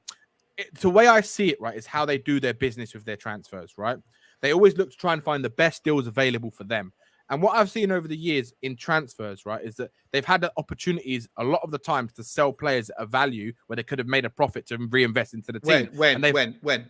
Well, Poch wanted to sell Eric Dyer and Dele Alli, and the club wanted to keep him. And Ericsson, Daniel Levy wanted to keep. He said it in the bloody interview in the Tottenham documentary, right? I'll pay whatever someone else is offering, Yeah, so obviously we never sold him, and we sold him the summer, the January after, when we couldn't get the money we wanted for him in the first place. Yeah, right. But since then, that was 2018. Let me just say this. Let me just say this. What I'm saying is that the way I see how he sees it is that unless he gets what he's asking for, right, then he's not going to budge, and that's how I see it with the club. Right, unless he gets exactly the figure he's asking for, whether that's 5 billion, 5.5 billion, 4.5 billion, wherever it is, they're not going to budge, right? And that's why, for me, I genuinely don't care anymore. Like, did you hear? I don't care what happens with them. Do you agree? I know you've got like the people that know people. There was a lot of rumors in this January window that Davinson Sanchez was prepared. We were prepared to take a huge hit on him and let him go, and he said, "I ain't going anywhere." Right? Did you hear that? No, I didn't hear that. Did any of you guys hear that? Davinson Sanchez turned down deals. I saw the story. Yeah, he didn't want to go. Right? Salary, right? And there was the same story with Emerson Royale as well. They're very comfy. And they've been trying to get rid of him from the summer. The problem is with the European football where it is in terms of how bankrupt the majority of the big clubs are, and how the small clubs just don't have any funds anyway, because the way that the distributions of media and TV caps and all that stuff gets distributed in those areas, which is again one of the reasons why they are pushing for the European Super League anyway, is to try and level the playing field. But one of the consequences of being Tottenham Hotspur is that 80% of your available market to dispose of assets that you don't want can't afford the asking price. But even when Daniel Levy is prepared to take a lower asking price, the players don't want to go, because Davinson Sanchez is probably earning 75 grand a week at Tottenham. And if he was to go to Villarreal or wherever it was, they probably offer him 25 grand a week. And he's still 2 years left on his contract. And so, unfortunately, part of the consequences of the other European leagues screwing up their own systems is that you've only got the Premier League to sell into, who can offer certain players the same compensation that they're getting, even if Daniel Levy is willing to negotiate and come down on a reasonable asking price. Yeah, and nobody in the Premier League wants to buy Davinson bloody Sanchez. So we've got the transfer policy equivalent of constipation, haven't we? Exactly. We've got eight players backed up there, ready to come out, and no bugger wants them. That's what it comes down to. And with that, until we can actually sell them, how much money have we got tied up in those transfers? 250 million quid, yeah. just quickly, I just want to say That's why we're going nowhere. 252 million it is, isn't it? hang on. £2 million quid, yeah. Madness. Spurs 9501. A couple of people in the chat. I think if you're all having a dig at not all, but having a dig at Sean about are you Levy and Enoch in? If you actually listen to what he's saying, he's not saying that at all. He has stated many times. Sorry, I'm not speaking for you, Sean. I'm just paraphrasing what you said before. That doing a good job. He's happy for somebody to come in and buy the club, and this is where I meet in the middle with Sean. I actively want the owners out, right? And I actively do. But the difference is I'm also of the opinion, no, it's not even opinion. I'm of the fact, right, that unless they get that magical number, which I believe is 4.5 billion, others believe is 5, others believe is 6. Unless someone comes in with that number, it's the same as someone coming to me right now and going, do you want to sell your house? And me going, no, I've just renovated the whole thing. Very similar to Spurs, but without the billion. Right? Just renovated the whole thing. Don't want to move. Okay, well, will you sell it? Your house is worth £1 million. It's not. This is just a game. It's not worth £1 million. Your house is worth £1 million, Savva. Will you sell it for 1.2? No, more hassle than it's worth. I'll sell my house for 2 million. Right? Now I've got to wait for someone rich enough to go, well, it's not worth that, but I'm going to pay it. Then I go. Right, sorry if that analogy is not very good. No, it's a perfect analogy. Can I just say something as well? So, Sean is not stupid; he's deluded. That's a difference. No, but he's There's people in the comments saying you're stupid. You're not stupid. You're just a bit deluded. Yeah, no, I'm not stupid. I'm not stupid. By the way, the deluded. The comment back and forth between JS and Mo THFC is one of absolute beauty. Both claiming that each other have got facts. Both saying each other have got no facts. Absolutely stunning to see. I got lots of facts for sure. Just quickly, if you've got proper facts, unlike Danny Kyriaku's made up facts. What about your made up facts, Sam? Wait, listen, I'll tell you what. My facts won't be made up when somebody comes along and goes, there's 4.5 billion, Daniel. And Daniel Levy goes, yeah, all right, I'm happy. Do you know what's interesting, right? So Simon Jordan, I was on We Are Tottenham TV yesterday, and Sim, I was going through my my initial thoughts on these guys from MSP, and Sim said, "Have you seen Simon Jordan today?" And I hadn't, right? But I had seen Simon Jordan reflect on the initial news when it came out the day before on Wednesday, and Simon Jordan on Wednesday said, if you're Daniel Levy, do you take the 3.75 billion? And he went, I'll bite your hand off for it. 100%. Yeah, of course he's going to take it. If it comes in the next 3 weeks, as the rumors are true, he would. I'll bite your hand. No, but he said, I'll bite your hand off for it, and so will he. Why wouldn't you?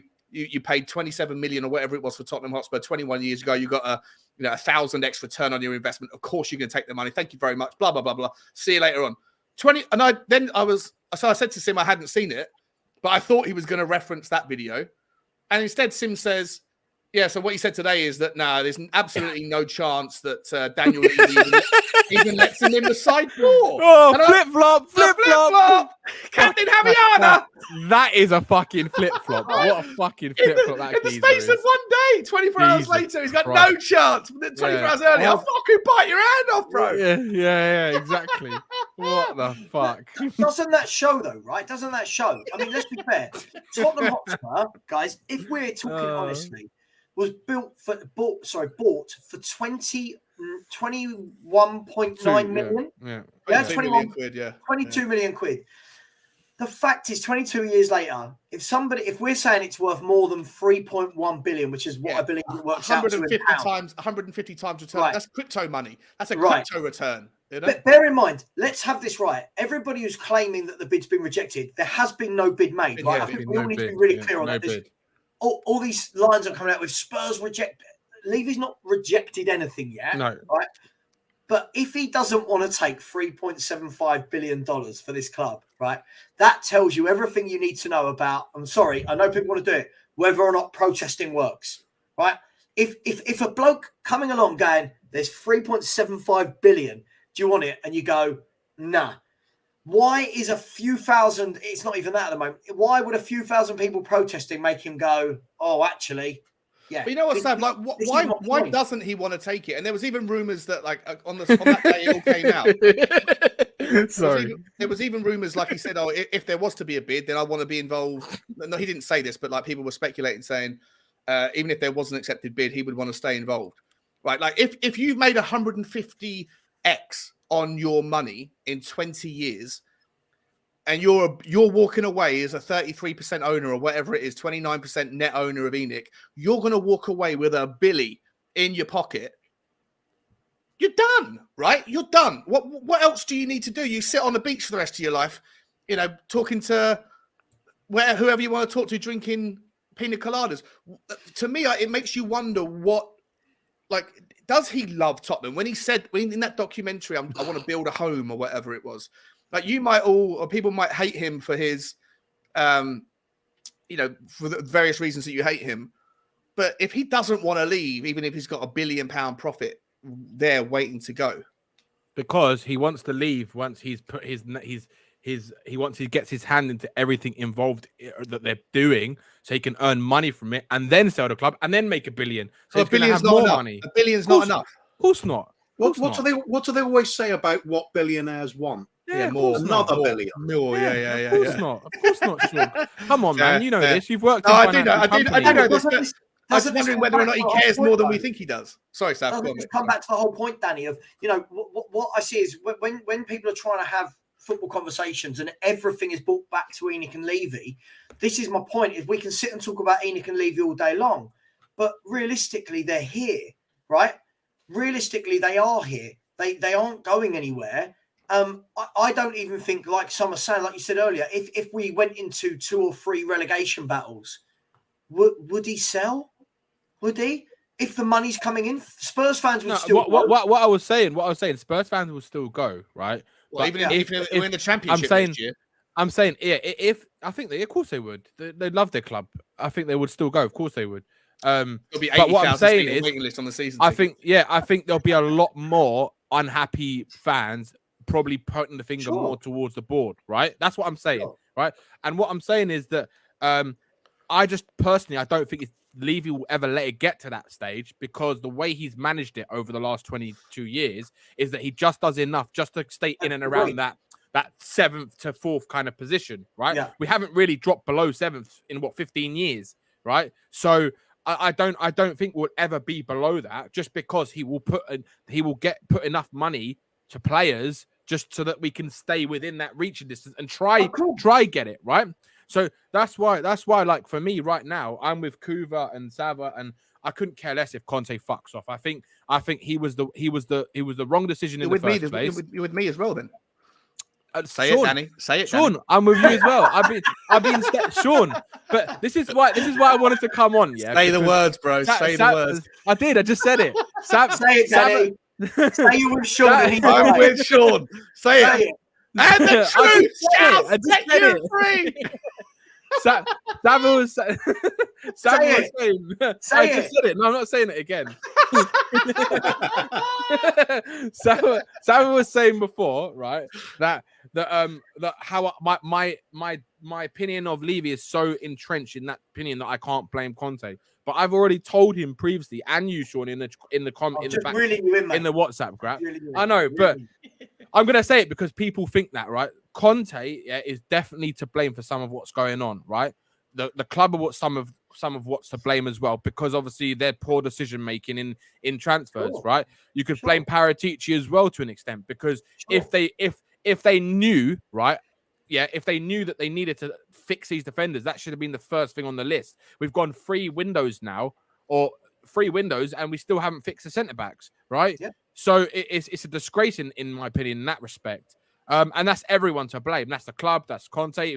If Conte if Conte really wanted those centre backs, then maybe he could actually scream about it, like how I scream about shit at certain things, and fucking go and buy a centre back, right? And tell the club, I don't care. I want a centre back. Straight up. That's it. No, great. But Danny, do you know what? I think the problem is more of us are on the same page than we think. This is the problem, right? I am very much of the opinion that I'd love to see new owners. I am very much of the opinion that, okay, this guy hasn't bid yet. I think everyone needs to take a step back. There is no bid for the football club. Yeah, if he bids and it is accepted, cool. Fact. That was the magic number. If he bids and it's rejected, let's see if he comes back with the magic number. But this is real life. Lots of fans, when they just say stuff like in out, leave out, great, cool, yeah, I'm with you. But in reality, in a grown-up world, what does that mean for the now? Because unfortunately, managers will always go. Players will come and go. Owners, that's a different ball game. For an owner to sell, that's a different game. And this will be, if I'm not wrong, if we're talking about 5 billion, right? Won't that be the biggest sale of a football club ever? Yes. Right. Okay. So we're not talking That's about what Levy wants. Right. We're not talking about something that we've seen happen before. We're not talking about something that happens every week in the world of football. And this is why I just get a bit bored, Danny, when every single conversation comes back to Enoch out. And it's like, yeah, cool, we get it. I'm Enoch out as well. But sometimes... In the meantime, shall we talk about what else is happening with the football club? Right. You know what I mean? Like, Savva, there's other things that's to why, talk about Savva, between now and why, when look, sells. Savva, I've said this to people before. I'm getting sick of talking about it. I can't be asked anymore. I genuinely cannot be bothered talking about it anymore because it's never, look, to me, it's never going to change, right? To me, it's always going to be the same, the way the club is run. They're never going to change their way they run the club because they don't see it. They don't see it as a club they want to run to compete for trophies. They've never has been, never will be, right? Yep. In my opinion. So is that because the risk reward is different though, mate? Like you have to, for me personally, I think their end goal is to make money from everything else. Of course, possible. but that's everyone's business, right? That's everyone's business. But we're a football club. Yeah, I know. But the business. Oh, go on, Coop. Sorry, mate. Go on. Yeah, that's what I don't buy into this. Levy loves the club so much because what have Nick been buying into so far? Basel, AEK Athens, Rangers, Sparta Prague. There's some minor European. I just think he's they just go wherever they think they've got an opportunity to make a bit of money out of it. It's the same with everyone though, mate, isn't it? I think he loves it massively. Why would you not love something? I think he loved it. Turn you into a multi-billionaire. Yeah, of course. He gets paid £3.5 million quid a year. It's not the football, is it? It's not the football that's important to him. Of course it's not. No. Savva's right. He loves the money. Yeah, Savva's right. He loves the football club because they put money into his back pocket. They turned him into, or when he leaves, they're going to turn him into a billionaire overnight, right? When he does leave, that's what will happen. And I think not necessarily. If everything changes, like there's a lot of people. Kieran Maguire, for example, who's the kind of I guess the aficionado on sports finance, thinks that football finance is peaking in the next 18 months. So there's a reason why the Glazers want out of Manchester United right now. There's a reason why FSG want out of Liverpool right now, and it's not because again, Sean, that's his opinion. It's not fact. Yeah, okay, fine, okay, but his opinion is okay. Maybe that's a pitch to authority, but he is a who's getting told about opinions and facts now. But he is someone who's generally considered the kind of I get that, but an authority on the top. I get that, but he doesn't know what's going to happen in 18 months, right? No, of course. Did he know that Neymar was going to get sold for £200 million? Did he know? Did he know Gareth Bale was? Yeah, that's what I'm saying. No idea. That's what I'm saying. We don't know what's going to happen tomorrow. We didn't know the earthquake was going to happen in Turkey, did we? And it happened. So, okay. But there are people that are analysts and forecasters. That's what forecasts are for, right? Yeah, but they just say opinions, isn't it? Yeah, predictions. Yeah, predictions. Okay. Yeah. Predictions. Yeah. Can I just say yes? People chatting about the number of likes in the chat. There are 104 likes, but 297 of you in the chat. Smash the like button. Flip flop to this. I love this phrase in football now. Flip flop the like button. Shawnee the likey button. Anyone that hasn't subscribed yet, please. I'm trying make that like button butlered.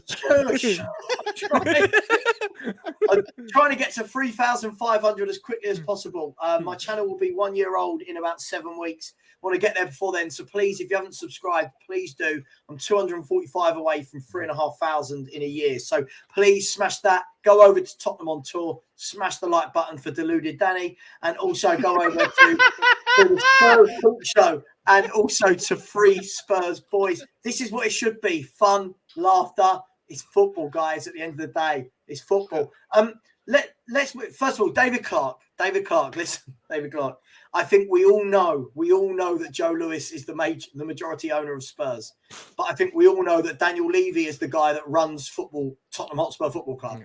I fail to believe that if there is going to be a sale, that Joe Lewis is going to come in and deal with it himself. How old is Joe Lewis? 89,000. I don't know. Like, He's old, man. Yeah, Right. 86, I think. Levy will deal with the sale of the club, right, guys? Levy will deal with Of course he will. Yeah, of Right. course he will. Yeah. So Why do you I think the club hasn't been sold yet? Yeah, so that's what we're saying, David. I think we're all There's aware. no bid coming.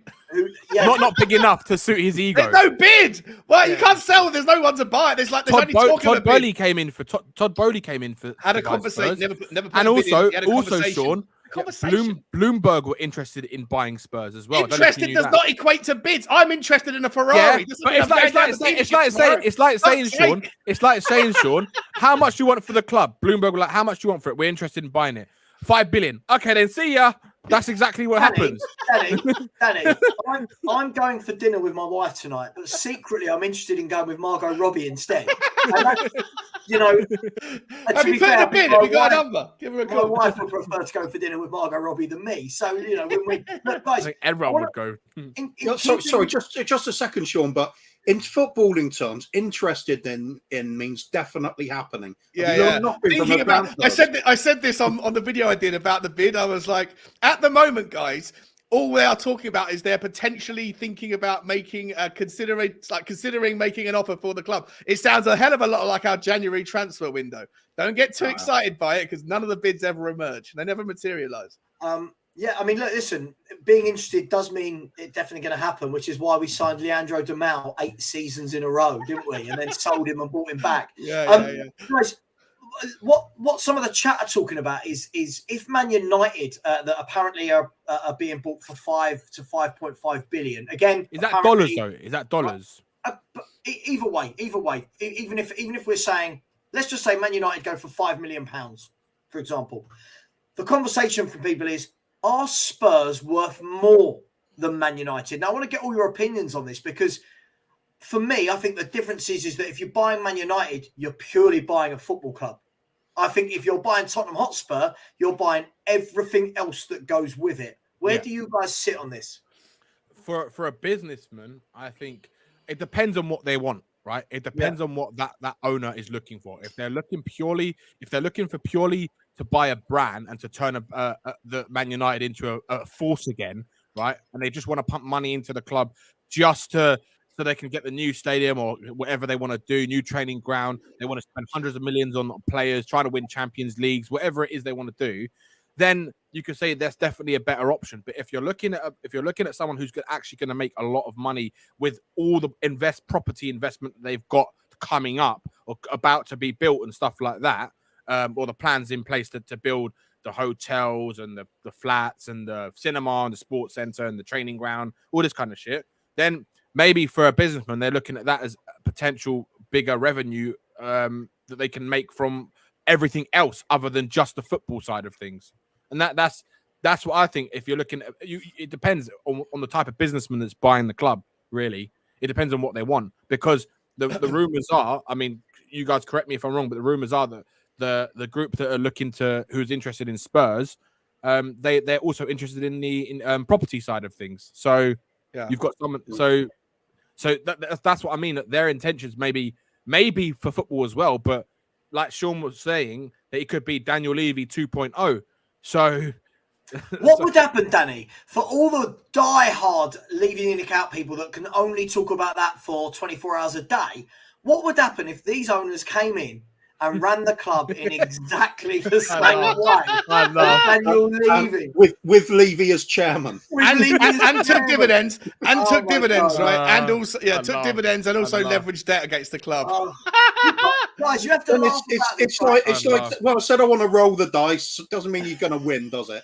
Yeah. That's true. Absolutely. Look, there's a bunch of different ways that you can value a business. Well, you can value it on its brand. You can value it on its price earnings multiple. You can value it on forward-looking statements, profitability. There's loads of different ways that you can value a business. And in football terms, I think that I think Tottenham are a little bit unique. You've got the same brand value, give or take, as Chelsea, but Chelsea are just about to rebuild their stadium, which is probably going to cost 2 billion to do because of the current situation with the commodities markets and the difficulty getting cranes and things like that.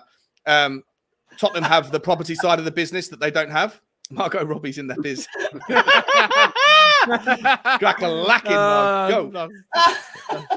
That's amazing. Manchester United have got far bigger revenues. They've got like an extra 25% more revenues per season than Tottenham do.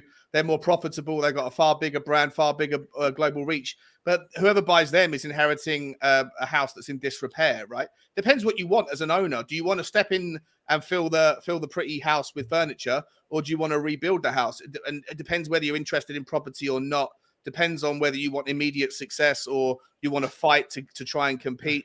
I think that certain outfits, certain sovereign wealth funds probably don't want all that hassle that maybe Tottenham has to offer with regards to the property stuff. Maybe they do, but they probably don't. Most of the sovereign wealth funds just like to show off, right? They want to come in with the most amount of money and just come in and buy a shiny toy.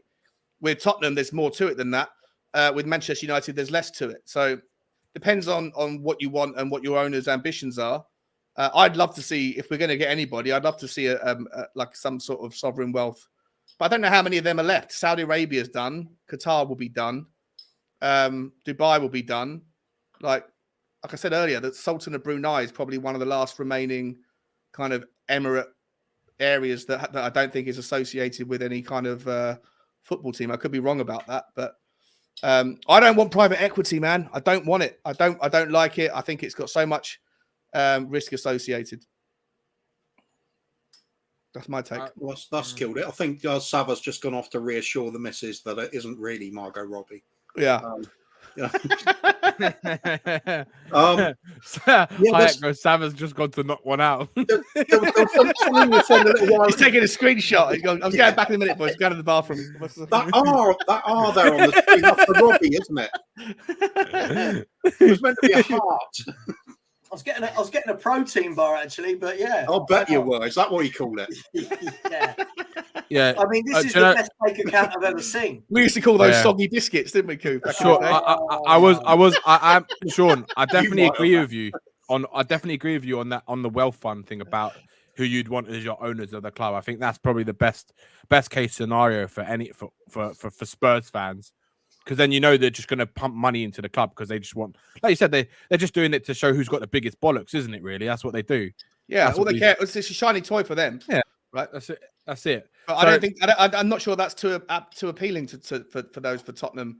I mean, maybe it is, and maybe that would be the best way to do it. Allow Daniel Levy to stay in charge of the property side. Let him do whatever he wants with that crap, which is where his main interests are and where his expertise is.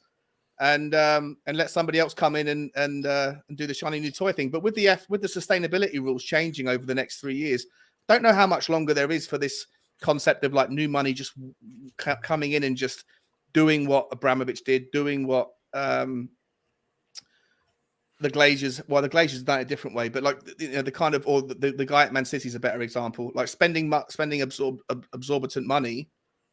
I don't know how much time there is left in the before the cookie jars close permanently. So, well, then again, there's going to be things like that.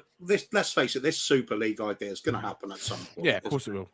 So that's the kind of money they were talking about before, presumably is going to be still available. That's going to be a massive new influx of money, isn't it? Yeah, but the new Super League rules, one of the tenets of the new Super League rules is that you can't have cash injections. So basically from then on, you have to live within your means. Even the sustainability rules that are going to affect European football. Wouldn't they be providing that cash injection themselves? Well, maybe on the way in.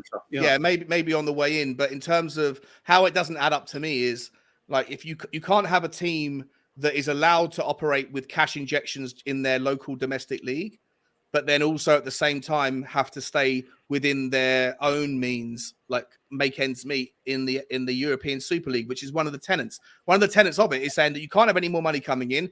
You can only spend what your club generates. And yet sustainability rules in the domestic leagues are going to change to say that you can only spend a maximum of 70% of whatever money your club brings in revenues. You can only spend 70% of that on salaries and transfer fees and agents fees. So those two sets of rules are completely in contrast to each other. And I don't know how the two can coexist at the same time. It doesn't add up. So one would have to move. One would have to change, Just quickly, I need to get some super chats out. Phil P, aka the Park Lane Ninja, love that. I said ENIC out for me is about trying to get proper accountability at Spurs. Currently, there isn't any. ENIC, Director of Football, scouts, managers, players, let's be ambitious. Phil, I agree with you. I'll bring this all back to the same thing. Not going to happen until someone hits the magic number. I agree with you. I've said all along, the whole thing needs a reset. That's why, Sav. That's why right now I said to you guys earlier, Conte is going to go, right. He shouldn't have come in the first place. He's definitely gone in the summer. I can't see him staying. For me, the one person I really want at this club is Gallardo. I just want him. I don't care about anyone else. Anyone else comes in. De Zerbi might be a good shout. We just need Gallardo from where? River Plate. He's not managing anyone at the moment. Who the fuck is he? Never heard of him. I only remember him as a player back in the 90s. Yeah. Has he got good form over in Argentina? He won the division, but he went to America and did very well in MLS. But why he's so good is because he's been managing, I think, 9 years now. Why he's so good is because he plays. His style is very expansive football. So he plays very kind of good football, right? But he prides himself on coaching technically gifted youngsters. So he wants technically gifted players, right? Like a Brian Hill. See, maybe players like Brian Hill. Yeah, he might be like someone perfect for him, right? But what he's so good at is that he coaches youngsters, right? And he actually coaches players and makes them better. And one of the things that you notice about his style and his management is that he has different.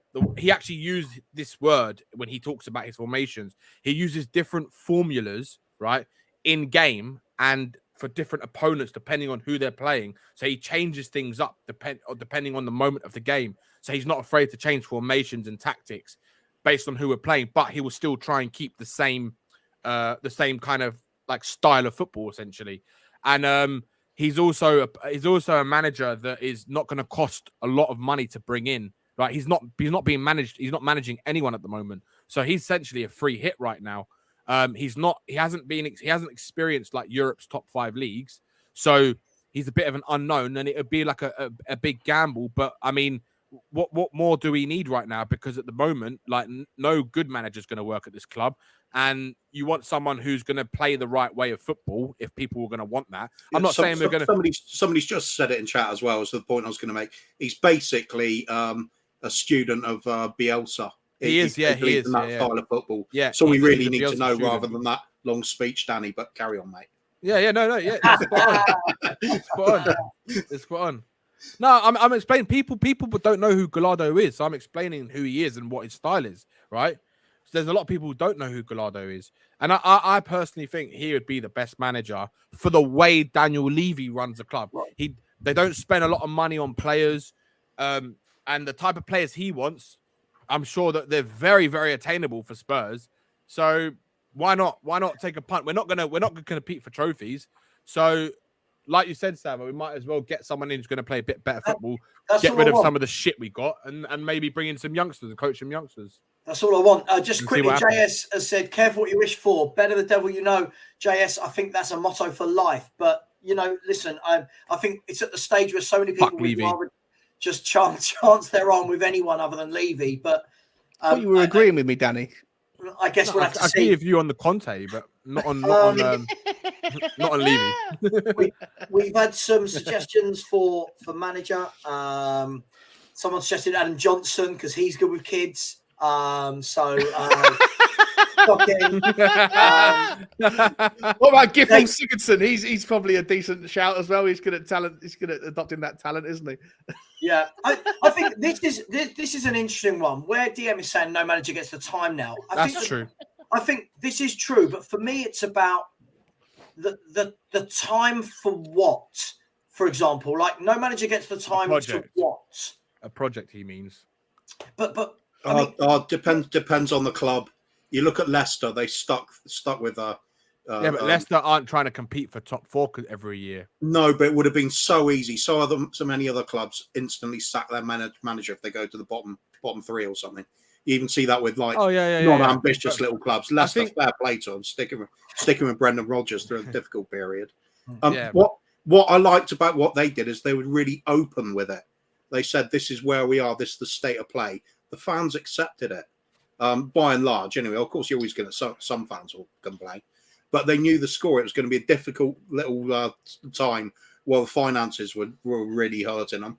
They're just going to have to come through it and wait for all those injuries to start clearing up, and they'll pick up again. And sure enough, they did. But a club like ours is practically the moment we concede a throw in, there's people like losing their minds. No manager gets even a second here, do they? I think that it's all about expectations, though. For me, Kuva, like my expectations of supporting a club like Spurs isn't that we're going to win a league every year, right? It isn't even that we've got a God-given right to finish fourth every year. But my expectations supporting a football club is that I at least get to watch some football, right? And at the moment, what I'm watching, Kuva, as you know, is I'm watching a bloke stick 10 men behind the ball, get absolutely nothing out of some quality attacking players we've got, and then him getting defended every single game. That's not for me. Some people want to win leagues. Yeah, I want to win a league, but I'm also not silly enough to think we can compete to win a league. Yeah, Man City, they will win the league. Yeah, because they've got players all over the park. Arsenal won't win this league. Let's be honest, Arsenal will not win this league. No, never winning this league. Savva, can you bring up JS's comment? I knew you'd bite if I left it there long enough. Yeah, I would have bring it because people don't seem to understand about what I think about the management situation at Spurs.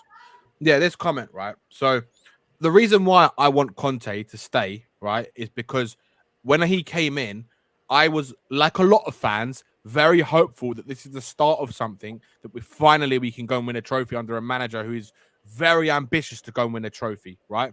You don't go and bring Conte in if you don't want to compete for trophies. But we've obviously been lied by the ownership again, right? And they brought in a manager just to shut the fans up, basically, for a little bit of time, and to try and make sure the fan base doesn't go into complete capitulation, because we've gone from fucking Jose Mourinho to Nuno to someone else who's probably a nobody, right? So with Conte, I always had that hope, but it's never going to happen at Spurs. So they're never going to back him. So what's the point? Well, what is the point of Conte? He should never have come in the first place. But my hope was if Conte stayed and signed a contract, then that to me tells me that he believes that this club are going to do what's required to get him to where he wants to be as a manager at this club and take us to a point where we haven't been for a long, long time, right? And winning some kind of trophy, whatever Danny, it is. But Didn't the whole oh, hello, Frank. That's really close. Didn't we all agree? Hi, Frank. Didn't we all learn what's happening? That he didn't do it with Jose. Why did we think he was going to do it with Antonio? Yeah, Conte? of course. Look, the fans never learn, right? It's because it's the hope that kills us, Sav. It's the hope that Spurs fans have so much of, right? Spurs fans always have this hope. But for me, I was really done after Pochettino got sacked, to be honest with you. I think that was the worst decision they ever made. This is the thing I've been saying all this time, right? When people are going to be like, I can see all these YouTubers doing these videos about Conte this and Conte that, and you've got to back him. We know he's not going to get back to the tune. Yeah, he's not. Right? He's not going to get back. So that's why. Let's be honest, right? If any of us look, there's a difference between our opinions, our emotions, and facts, right? My emotion is that I hate watching his football. Right. My opinion is that he does very well at top clubs. The facts for me, right, is that he is not a manager that goes to a club and tries to rebuild from scratch. He is not that guy. But I think so many Spurs fans want him to be that guy when he's not. Right. And this is the thing. And this is going back to what we said earlier, Kuva. I think Perchi might have said it. If we were seeing what we were seeing now, Danny, and his name wasn't Antonio Conte, right? His name was Steven Gerrard. Imagine we had appointed Gerrard or Lampard and they were doing this as manager. Everyone, bar no one, would be going, crap manager, football's crap, can't get the best out of anyone, no clue what's going on. But because it's Conte, he's defended every... Do you know why, Savva? I've explained this before, right? I defend him because I have the hope that if he is still at this club, there's hope that this board might actually give him a bit more, right? I'm not saying they're going to fully back him because, let's be honest, no owner fully backs a manager, right? So I still don't know what backed means, mate. Someone's got to explain to me what backed means. It's such a subjective We've explained term. it before. Mick Coover's explained it to you once before. I remember on another show. But basically, right? I don't remember that. Like, I don't remember it ever being. Of course satisfied. you don't. I actually don't, Sean. I remember him attempting to say it, but I remember feeling very unsatisfied by the explanation. Yeah, Yeah, because you couldn't understand it. something Sean. objective, and I say it can't be. It is subjective. Yeah, it is. Yeah, it is. Yeah. But look, like I said, no owner can fully back. Good They show, never that fully one. back a manager, right? It was. So that's for me. It was just a sense of there's hope that he is going to change our fortunes, right? But the problem is that it's Levy that's never ever going to give any manager, a bit more backing than they deserve. The only one who I think we've ever had where they deserved a proper backing was Poch for what he achieved under the restrictions that he had, right? He deserved more backing than anyone. And because he didn't give him that for me tells me he's never going to back a manager. You then go bring Jose Mourinho Context. Yeah, it was awkward timing. There was a brand new stadium that cost 150% more than it should have done. They could have gone and bought Jack Grealish, Sean. That was hardly anything. I'll go back to this again, mate. Like, for the love of God, I get so sick and tired of hearing about Jack, like the one that got away, Jack Bloody Grealish. There's not another. Sean, hang on, 1 second. He was playing in the Championship at the time for Villa, correct? Right? And everyone was interested in him. Tottenham were putting in a bid for 20 million. A few other people were sniffing around for 20 million. Villa wanted 25. Less than that. Whatever it was, 18 and 20. They wanted an extra 5 million. And we didn't pay it. And it's the one that got away. And it's the stick that is continuously recycled and beaten Daniel Levy. Same with Bruno Fernandes. Not another chairman in world football, not another director of football anywhere at any club in the entire history or entire geographical basis of the world thought he was worth 25 million. If they did, they would have paid it. Nobody paid it. It wasn't that much, Sean. It was 5 million more than whatever the bid was. Yeah, right? it was. They bid a lot less. They bid a player. They put Josh Onuma, right, and money towards the deal, right. It was just before whatever Aston Villa wanted. Before the new owners took over, right. And then as soon as the new owners took over, they valued him double what the old owners were valuing him at. No other chairman, whatever Villa wanted for him, Tottenham didn't pay it. It was a miss. I don't think it matters. Nobody paid for him. Yeah, but Nobody Sean, paid him. The problem is, right, Pochettino wanted to get rid of 3 players. He wanted to get rid of Eriksen, Dele Alli, and he wanted to get rid of Dyer because he knew that Spurs were not going to have the funds in order to really reinvest into the team. So he was happy to get rid. Why do you think in 2018 he started saying we need a painful rebuild, right? Because he knew clubs wanted those players because at the time they were valuable to Tottenham, right? Yeah. And they were the 3 players that he knew were, especially Ali. He knew about Ali's mentality and all that kind of stuff. He knew he knew it, right? And Eriksen, he knew Eriksen was already talking about. He knew after the Champions League final that Dele Alli was instrumental in us getting that was 2019, the Champions League final. Dele Alli was superb that season. Yeah, but he was willing to take the risk. That's why he said a painful rebuild. You're saying that Pochettino knew that Dele Alli was going to... You're playing Monday morning quarterback on that one, mate. Pochettino was prepared to get rid of 3 players, to use the money, to sell them, to reinvest into the squad because he needed more players. And he knew Tottenham didn't have the funds for what he wanted. And why was that? Why was that? Because they're never going to give the funds. Why was that? Why was there no money at that particular point in time? Was Daniel Levy just all of a sudden incredibly stingent and went, nah, not gonna do anything. Fuck ya. After the Champions League final, fuck ya. Not interested. Now you can figure it out. After the Champions League final, we spent money after the Champions League final because we'd made more money than we ever had in one season. We went a season without 2 windows without buying. That was 2 winners before. It was because of the Champions League. The stadium. No, Sean, the stadium wasn't paid by the club. The club didn't put money into it for their own money. They used everything else. They used loans to fucking pay the stadium off. Yeah. Yeah, bank loans. They didn't put any money that they had in the bank to fucking buy players. They didn't use any of that money. That's all sitting there. Can I play devil's advocate? I'm saying, can I? I'm going to. It's my show. How do they fucking pay for the stadium? Loans, bank loans. Yes, that's how they pay for the stadium. Of course they did. Yeah, so where's the money that they had in the bank? What money? To invest in players. What money? They had fucking money in the bank, Sean. Just like they have money in the bank right now, but they're not spending it because of the fucking debts they've got on the players. The redundancies they have. They want to make sure that they've got money in case something fucks up. Is that so bad? They can bad? pay off the players. Is that so bad? I want to play devil's advocate. Yeah, but by doing what they're doing is stop-gapping every single time. Can I play devil's advocate? Because we can't sell the players on, Yeah, That money's stuck there. Can't do anything Yeah, with exactly. because we overpriced the players. We No, want because too there's much no money for in them. football. What, 2 years ago there was? Before the pandemic there was? What are you talking about? it.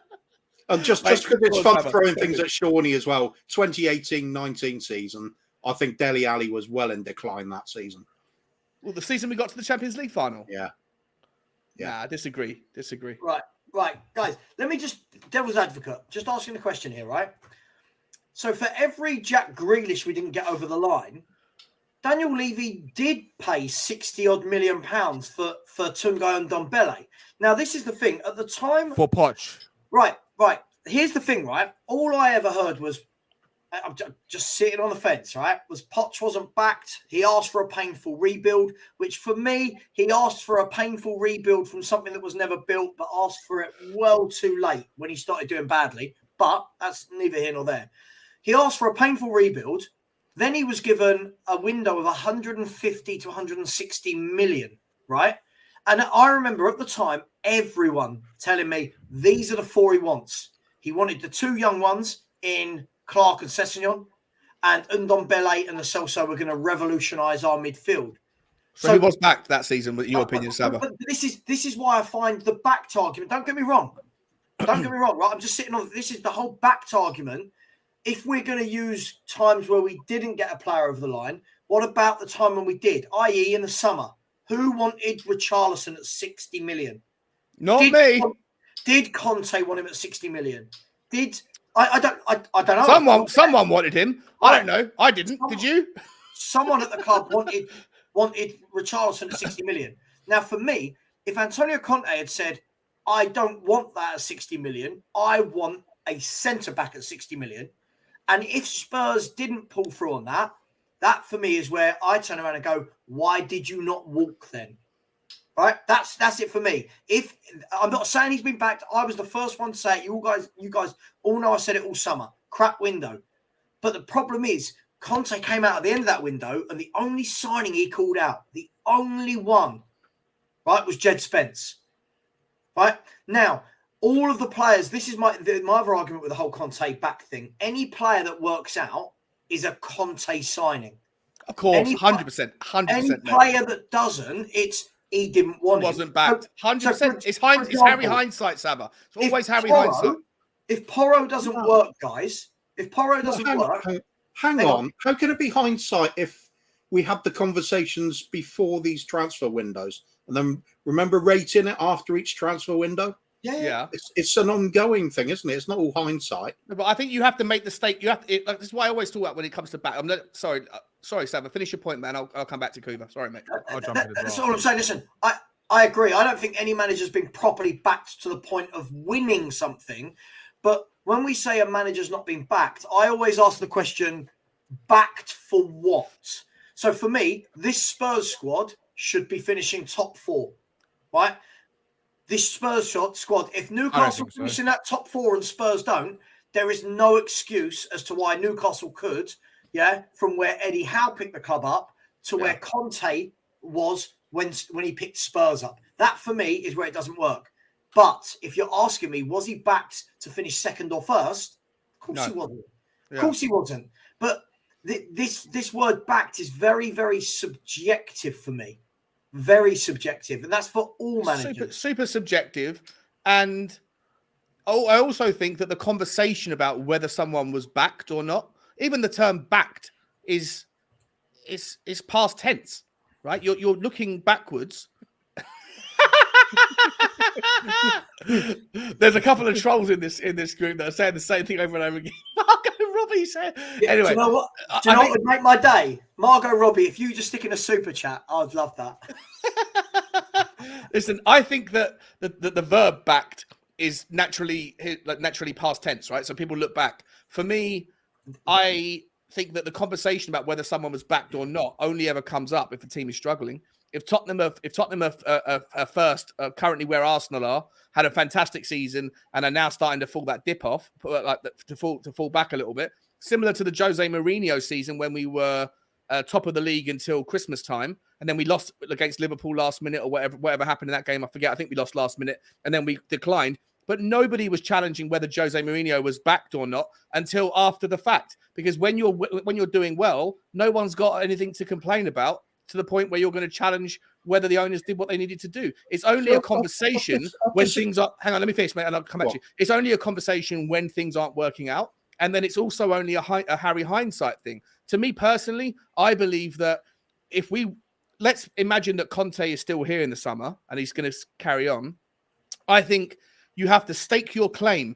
And if we're going to have these conversations later, you need to document it somewhere. What does Kuva think backing means in the next transfer window? What does Danny suggest it is? What does Savva think it is? What does Sean think it is? What does whoever? And then you write it down, whether it's a net spend, whether it's specific players, or whether it's specific positions, or whatever it looks like, because it's different. It's unique to everybody. And if you wait until after the fact and then you're only having the conversation because we're not having the best season, then of course you're always going to reflect and say he wasn't backed. So let me ask a question. Let's do that then. Danny, let me ask you a question, right? Yeah. To you and Kuva. And I'm just sitting on the fence here. Every Spurs fan was saying, right, the reason we didn't buy centre-backs was the only two he wanted in Europe. The only two apparently he wanted were Vardiol and Bastoni. No, Bastoni, right, okay, but this is what people are saying, right? So the point is here. People were silly. No, of course. But my point is this. What are we saying that Spurs spent 100 and whatever million in the summer window, but there wasn't any money to bring in a single centre-back? What centre-backs did he want, Danny? What centre-backs did he want? We know he wanted Bastoni, which wasn't possible. Who else did he want? And Dika was another name on the list. It wasn't. Look, the one thing people. Okay, but so why couldn't? Are you telling me we can get a Richarlison at 60 million? We can't get an undercar with 1 year left on his contract at 100%. Right, hold on. No, you got to talk about the actual situation now. It's different situations with different players, right? Every one of those players they've tried to go for have had different situations why they haven't come to the club, right? So if we're gonna use an argument, we've got to be realistic and fair of why those players haven't come to the club. Why didn't Daniel Levy get undercar? They tried to get IndyCar, and I praise them for trying to get IndyCar in the January window. Why didn't they tried to get him? Because he wants to go to a bigger club in the summer. Why Shane? Because he wants to go to a bigger club. How do you know we tried? Is that an opinion or is it fact? No, it's because of the information I got from agents. Okay. We tried to. It wasn't just him we tried to go for. So you've just admitted that they did try and sign Conte's centre-back target. And one of them, yes. Okay, who were the others? The other one was they were looking at. Well, they didn't try to sign him, but they looked at Skriniar. But his mind was already made up. He already wanted PSG. Okay. That was already done. So far, from the free, what I'm hearing is Bastoni's a no-go. We know that Bastoni don't want to leave Inter Milan, and Bastoni would come if Conte committed a contract. Okay, but either way, in the summer, Bastoni was not doable, possible, right? We all agree. Do we all agree? Not doable. Yep. All right. Undercar, we said that they went for. I can't believe I'm sticking up for Daniel leaving the Iniki. Undercar, we said we went for. See how balanced you become, Savva. And the other one, you massive flip flop. Hang on. You are learning, my son. Flip flop. Hang on, let me make my point, guys. Let me make my point. So we went for Undercar, but he wouldn't come to us, right? We went for Bastoni, but he wouldn't come to us. We didn't go for Skriniar, but let's be really honest. Skriniar was never going to choose Tottenham Hotspur above the suitors he had. So my question is, who were these other centre-backs that Conte was rejected? Who else was on his list? Because if you can spend 60 million on Richarlison, you're not telling me that there's not a plethora, great word, of centre-backs across Europe and the world. They looked at hang on. Before Danny comes in, Savva, you don't get to say a word and then at the same time congratulate yourself for saying it in the strength of the quality of the word. Come on. I did. Yeah, I did. It's madness. Go on, Danny. Answer the question, mate. Sorry. But you see what I'm saying, Danny? You see what I'm saying? This is the thing. People are going centre-backs. Okay. Who did we not get that Conte wanted? I'm not hearing any names. Yeah, Nketiah was another one they looked at, but the club wanted too much money in terms of Bayern Leverkusen wanted too much money for him. And what was it? the club were not prepared to take the risk to buy him for what they wanted. They wanted 50 million euros, right? Which is a lot of money for a youngster who's quite raw, who's not really a proven player, right? Because if he doesn't work out, it's a huge gamble you take on a player. Would have done more than Richarlison though. Yeah, I agree. I completely agree. I would have rather have taken that risk than the Richarlison risk, in my 100%, opinion. 100%. Yeah, 100%. All summer, I said to you, Cooper, I was on that show, the Thus Far show. The next day, we signed Richarlison, and I went, I go from a 7 to a 4. Sean, this is why I question the management of how they sign players, because we're so evident we need centre backs, right? I would have rather have taken the risk. Everybody knows we need centre backs. Yeah, I would have rather have taken the risk on an Hincapi, right, even in the summer, than I would have for Richarlison. And you could have paid the money and you had less. You would have had more money in your bank by paying for an Hincapi. Could have got Antonio Silva from Benfica for 25. Yeah, now he's another player. He's another player they have looked at, right? I know this. He's another player. I love him. So I think he's going to be amazing. I think he's going to be a good player as well, Sean. I would love him at Spurs. He's going to be an amazing player. I'm gonna say something. Read the super chat and give you a bit of time to think. Right. So far, Danny, you ain't answered my question. Faz, the owners prove stupid again if let Conte go. I can't disagree with you more, Faz. What is it you like about Antonio Conte? Why is he right for this club? Danny, this is my thing. I'm still waiting for an answer about centre backs. Go on, say it. I'm waiting. So far, you've told me that who was available that we could have got that Conte wanted that we didn't get and that we should have spent money on that we instead of Richarlison or on top of. None of them. Okay, and was that not the same in the summer? And Conte, I believe, I see someone putting in, but yet he was okay with Longley. I think I've said this before. I think that Longley was not his signing. I think Conte had a conversation, and if you listen to Simon Jordan again 2 days ago, he said it was having an argument about I think it was Liverpool players. Right? I think it was Jurgen Klopp and the Liverpool team about the players that weren't signed or could have been signed. And Simon Jordan said, if you think that 95% of players, it was Bowley and Potter. He said, if you think as a fan that 95% of the players that are signed by a club are not approved first by the manager that is going to use them, that are first team potential candidates, not youth players or whatever, but first team potential candidates, if you think that they are not already part of ongoing discussions every day or every week or whatever else, then you are deluded. Of course, they have an input, right? But if an option is presented to a manager and that's the only other option they can I think what happened, they're going to say okay because it's in addition to the squad. I think Conte said, different. I want Bastoni, and Levy and Paratici said you can't get him. He went, I want Gvardiol. Guess what? You can't get him. I want Skriniar then. Guess what? You can't get him. All right, well... Recommendation was from Paratici about Longley. In that case... Hang on, let me finish. If you can get Bastoni... If we can maybe get Bastoni in the summer, in next summer, when it's more opportunistic, likely, yeah. Then are you okay with us signing a left centre back on loan to give you some competition that's competent, whatever? And he said who, and they said Longley, and he's gone okay. Is that not a feasible conversation? Yeah, of course, 100%. That's how it probably would go. 100%. So then Longley was okay with Conte, or Conte was okay with Longley, rather. Yeah, but it's not going to be one that he's going to be fucking over dramatic and over happy about because it's not who he wanted in the first place. I told you before, Richarlison was never a player Conte wanted. He was never on Conte's list. Right? Why would Conte have said okay to it then? It's the same conversation, Sean. Daniel, the club came to him. The club came to him and said, we've got an opportunity for Richarlison. Would you be okay with this player? And he said, yeah. Okay, yeah. It'd be the same kind of conversation. I'll try and work with him. That's exactly what it is. They had the idea. It's different.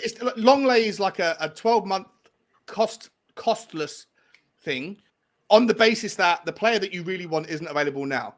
I don't think it's the same conversation when you're saying there's an opportunity to sign Richarlison. He's going to take up 60% of our entire summer budget. Are you okay with him?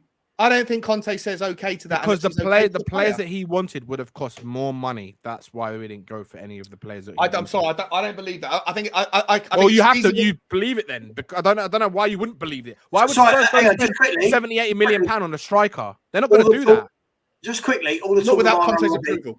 Sorry. No, they weren't never going to do that. They're never going to go above that 60 million pound budget. They won't. They never will. Sorry, are we saying that the strikers he wanted that weren't Richarlison were more than 60 million. He wanted Osimhen. That's the striker he wanted. He wanted Osimhen. He was the number one player he wanted. If you go back and remember, right? Go back to the beginning of when he when he came to Spurs, right? Yeah. There was two strikers that we were linked with, Vlahovic, and there was another player. And Conte came out, and you can go back and look at his quotes. He said, if you want to be a team that can challenge for the top honors, you need two top strikers, right? From the early months at Spurs, Osimhen was at the top of his list for that summer window. That's the one player he wanted. But he wouldn't have played him anyway, would he? Yeah, but if you got the option of rotating Harry Kane and Osimhen in a squad, that's fucking unbelievable.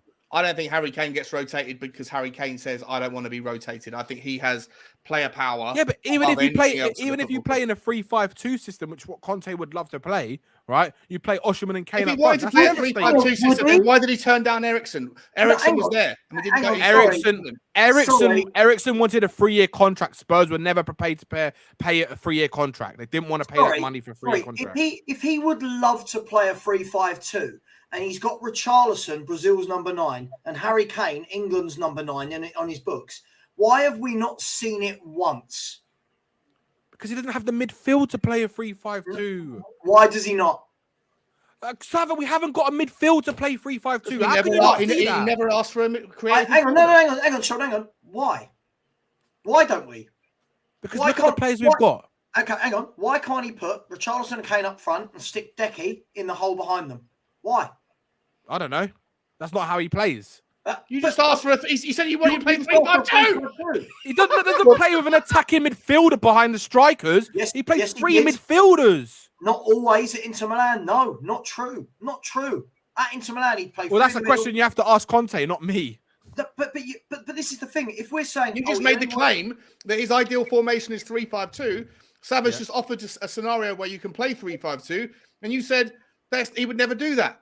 Have you seen the midfielders we've got? Honestly. But hang on. That doesn't, again, why does that mean we can't play 3-5-2? You couldn't put Basuma, Højbjerg, and Bentancur, not now, when they were fit, in a free. Because Decky needs to play behind the strikers, not in a more deeper lying position. Okay. So, I'll bring it back to this. You've got Bentancur and Højbjerg, Decky just in front of them, Kane, Richarlison. Why can't we do that? Maybe it could work. Maybe it could work. Who knows? But tell me when he's tried it, Danny. He hasn't tried it. Maybe he just doesn't think Decky's up to the job at that position. Yeah, maybe not. Yeah, we don't know. We don't know why. I don't know why. Well, maybe it's not Football Manager. We can't sit here and try and change formation and try and win a game because we. Hang on. No one's trying to change formation. You said that was his preferred. You said he wanted that striker so he could play with a 2 up top. I said, listen, whether I rate him or not, again, I'm just a football fan. We bought Brazil's number 9. You've got Kane and Richarlison up top. Why can we now not play the 3 behind him? I don't understand. I don't know. Sonny can't be dropped because it's bad for his. Probably. Right. But that's what the manager's paid. I think. Do you know what? I think that's a big thing. I think Sonny is always going to be thought about in the team selections, right? Because if Sonny wasn't there, you'd probably see that because we haven't really got any other wingers who can play in that position, really. So then, does that make Conte a good manager if we're not allowed to change formations because we're not allowed to drop? Do you know what, Savva? Sensitivities of a high earner. Yeah, I think it goes back to what Kuva was saying about does he trust the players enough? I don't think he does. No, I understand it, but listen, for me, I still go back to this. And I think, do you know what, Sam? I think that before you say anything, I think that's why he's trying to stick to his formation. As much as it might not be working, I just don't think I think in his head, he sees it. If he does try these things, it's going to be worse. But he doesn't want to take that risk, and that's on him, right? That is on him. He doesn't want to take that risk or not. But we can't judge him because we're not managers, right? We can judge him, but we can judge him. But look, we're not managers paid the money to make those decisions. He doesn't make any decisions. The same thing about owners. We're not owners, so yeah, you guys judge Levy all the fucking time, all day, every day. Danny's got you. Yeah, damn right. Right, Danny. Right. Just quickly, let's bring this back. Let's bring this back to its lowest form. Right?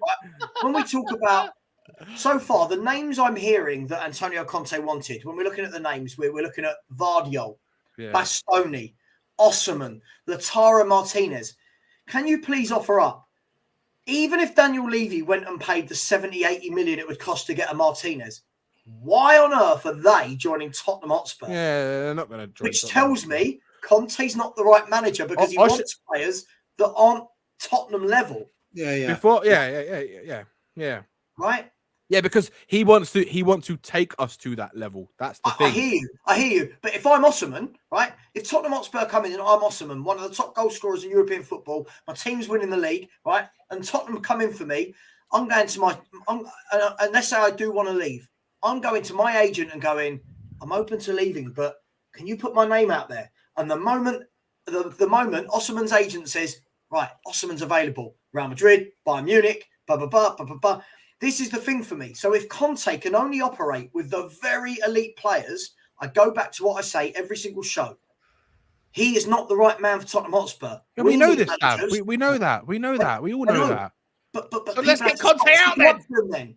Yeah. I told you, Not Sean, you, Cooper. they ain't going to sack him. They ain't going to sack him. Why and not? he's not going to walk. But I told you why. It's going to cost way too much money. That costs too much money. It costs £3 million. The guy's on £15 million. He's got 4 months left on his contract. Sure, £3.5 million. It'd be the cheapest managerial parting of ways ever. It's not. I've told you before. They have to pay out. They have the clause in his contract. They have to pay out the additional year on his contract. Right? How do you know that? Because I know. No one knows that, bro. That's confidential. Just because you know someone who knows someone, that's confidential between the player and the club. Yeah. You believe what you want to believe. I will believe what I want to believe. That's confidential, mate. That's like saying I know his health. Why? Okay, why haven't they sacked him, Sean? Why haven't they sacked him? Because they don't think he's done a bad enough job to sack him. Why? I just told you why. No, why? Because they don't feel the same about us, but it's not because they've got you haven't got to pay out the option on a contract. Because it costs too much money, you Burke. I don't think it costs too much money. I just think at the end of the day, because he's got us within touching distance of Champions League, he's not going to be sacked. But what this conversation has done, it's shown that for all the people that just sit there and go, just give Conte whoever he wants.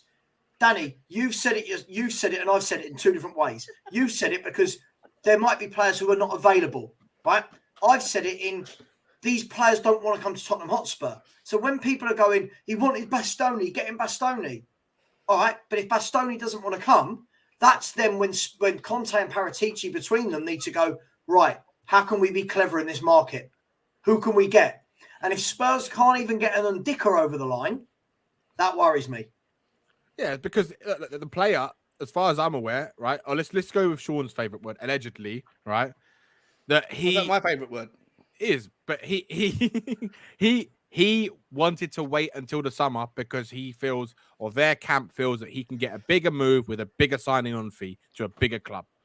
So that's why, and also Antonio Conte not knowing if he's going to be here as the manager. So it will give a player a reason not to want to come to Spurs. If he's got an option to go to anyone in the world as a free agent, he can pick the bunch. Okay, so Savva, just quickly, Savva, super quick. Can you just click on Margot Robbie? I think she might have changed her profile picture. Oh no, same one. Sorry. But Danny, this is the point. Yeah. This goes back to the whole point. Everyone who sits there, and bearing in mind, I'll always state this, that I mean, it can leave you out. Everyone just sits there and screams, back him, back him, back him. If the only players this man wants to bring to the club are the top players that won't join Tottenham Hotspur, yeah,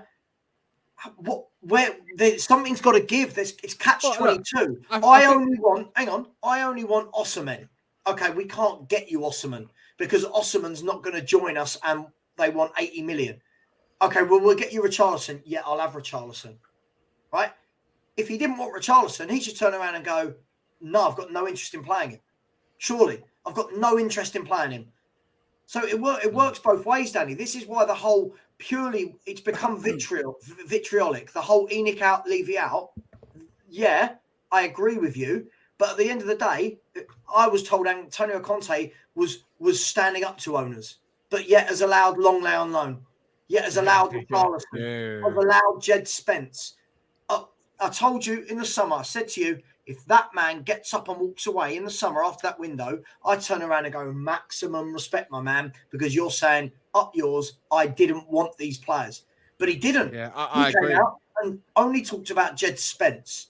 Yeah. Now that these players haven't worked out, everyone loved. Perisic, people were going mad over. He's been bang average. Basuma, not seen him. Richarlison, all these people fans were going mad about. Now they've not worked out. It's, oh, but Conte, it's not fair on him. Well, hang on. He agreed to it. He agreed to it the same way that Jose must have with his players. I put the same thing on Jose. I put the same thing on Poch. All of them at no point had the balls to get up and say, I am going. I don't like what's happened here. I am going. You know why? Because they don't care about our club. They care about that. Yeah, of course. Because Conte would have lost 15 million a year if he had left in the summer. Yeah, So for me, all of this blah, blah, blah, Conte, oh, I feel sorry for Conte. He's not been backed. Give the man what he wants. Want realistic.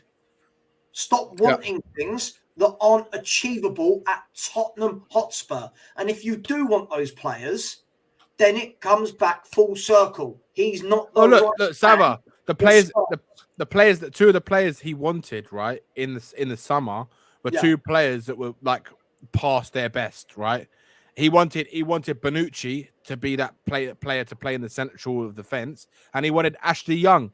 So would fans have been happy with that? I think a lot of fans probably would have been moaning that they weren't top players to bring. And they also would have found a way to say these are Levy signings.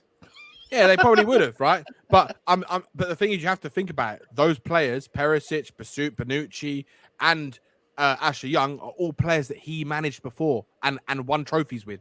Every single one of them. What does that show you about the manager? Is he worth 15 million quid if all he wants to do is pivot back to the grand old days of yonder? Like, it's because he trusts those players, Sean. That's the difference. When he trusted them when they were 28, they're now 37. Yeah, but he still obviously believes that they can offer something that we're not getting at the moment. Is Perisic offering us? Was Perisic a good call on his part? Perisic is a top assister in our team. Yeah, doesn't matter. Has he played well? Has he played Of course well? not, but he's a top assister in our team. But what does that mean? No, It means without his assist, there's we an would have got the argument. goals. No, there's an argument to Yeah, say he's done well in yeah. Summit. Is he a good left wing back? Was it smart? Look, no one says he's a good left wing back. I don't think he's. I think he's a terrible left wing back. That's what he was signed to do. You can't deny that he's the top assister in our team. Mm-hmm. I'm not denying it. You know why, Danny? Because that's a fact. Yeah, it's a fact. Yeah, that's a damn fucking fact, Sean. Yeah, in your opinion.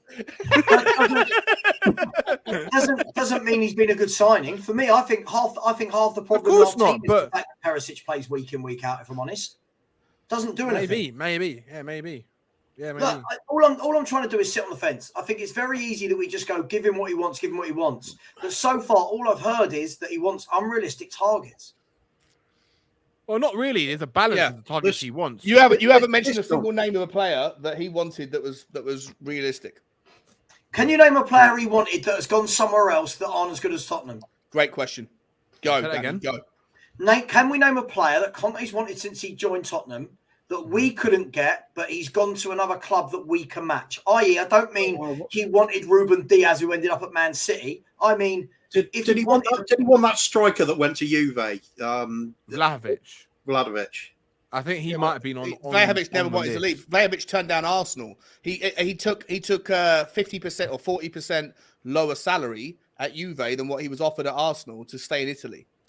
You know, so that's a personal another player he choice. probably couldn't have got. But then again, he was playing for Mikel Arteta, isn't it? It's different when you can play for a manager at Juventus, who's one of the biggest Italian clubs, or the biggest Italian club.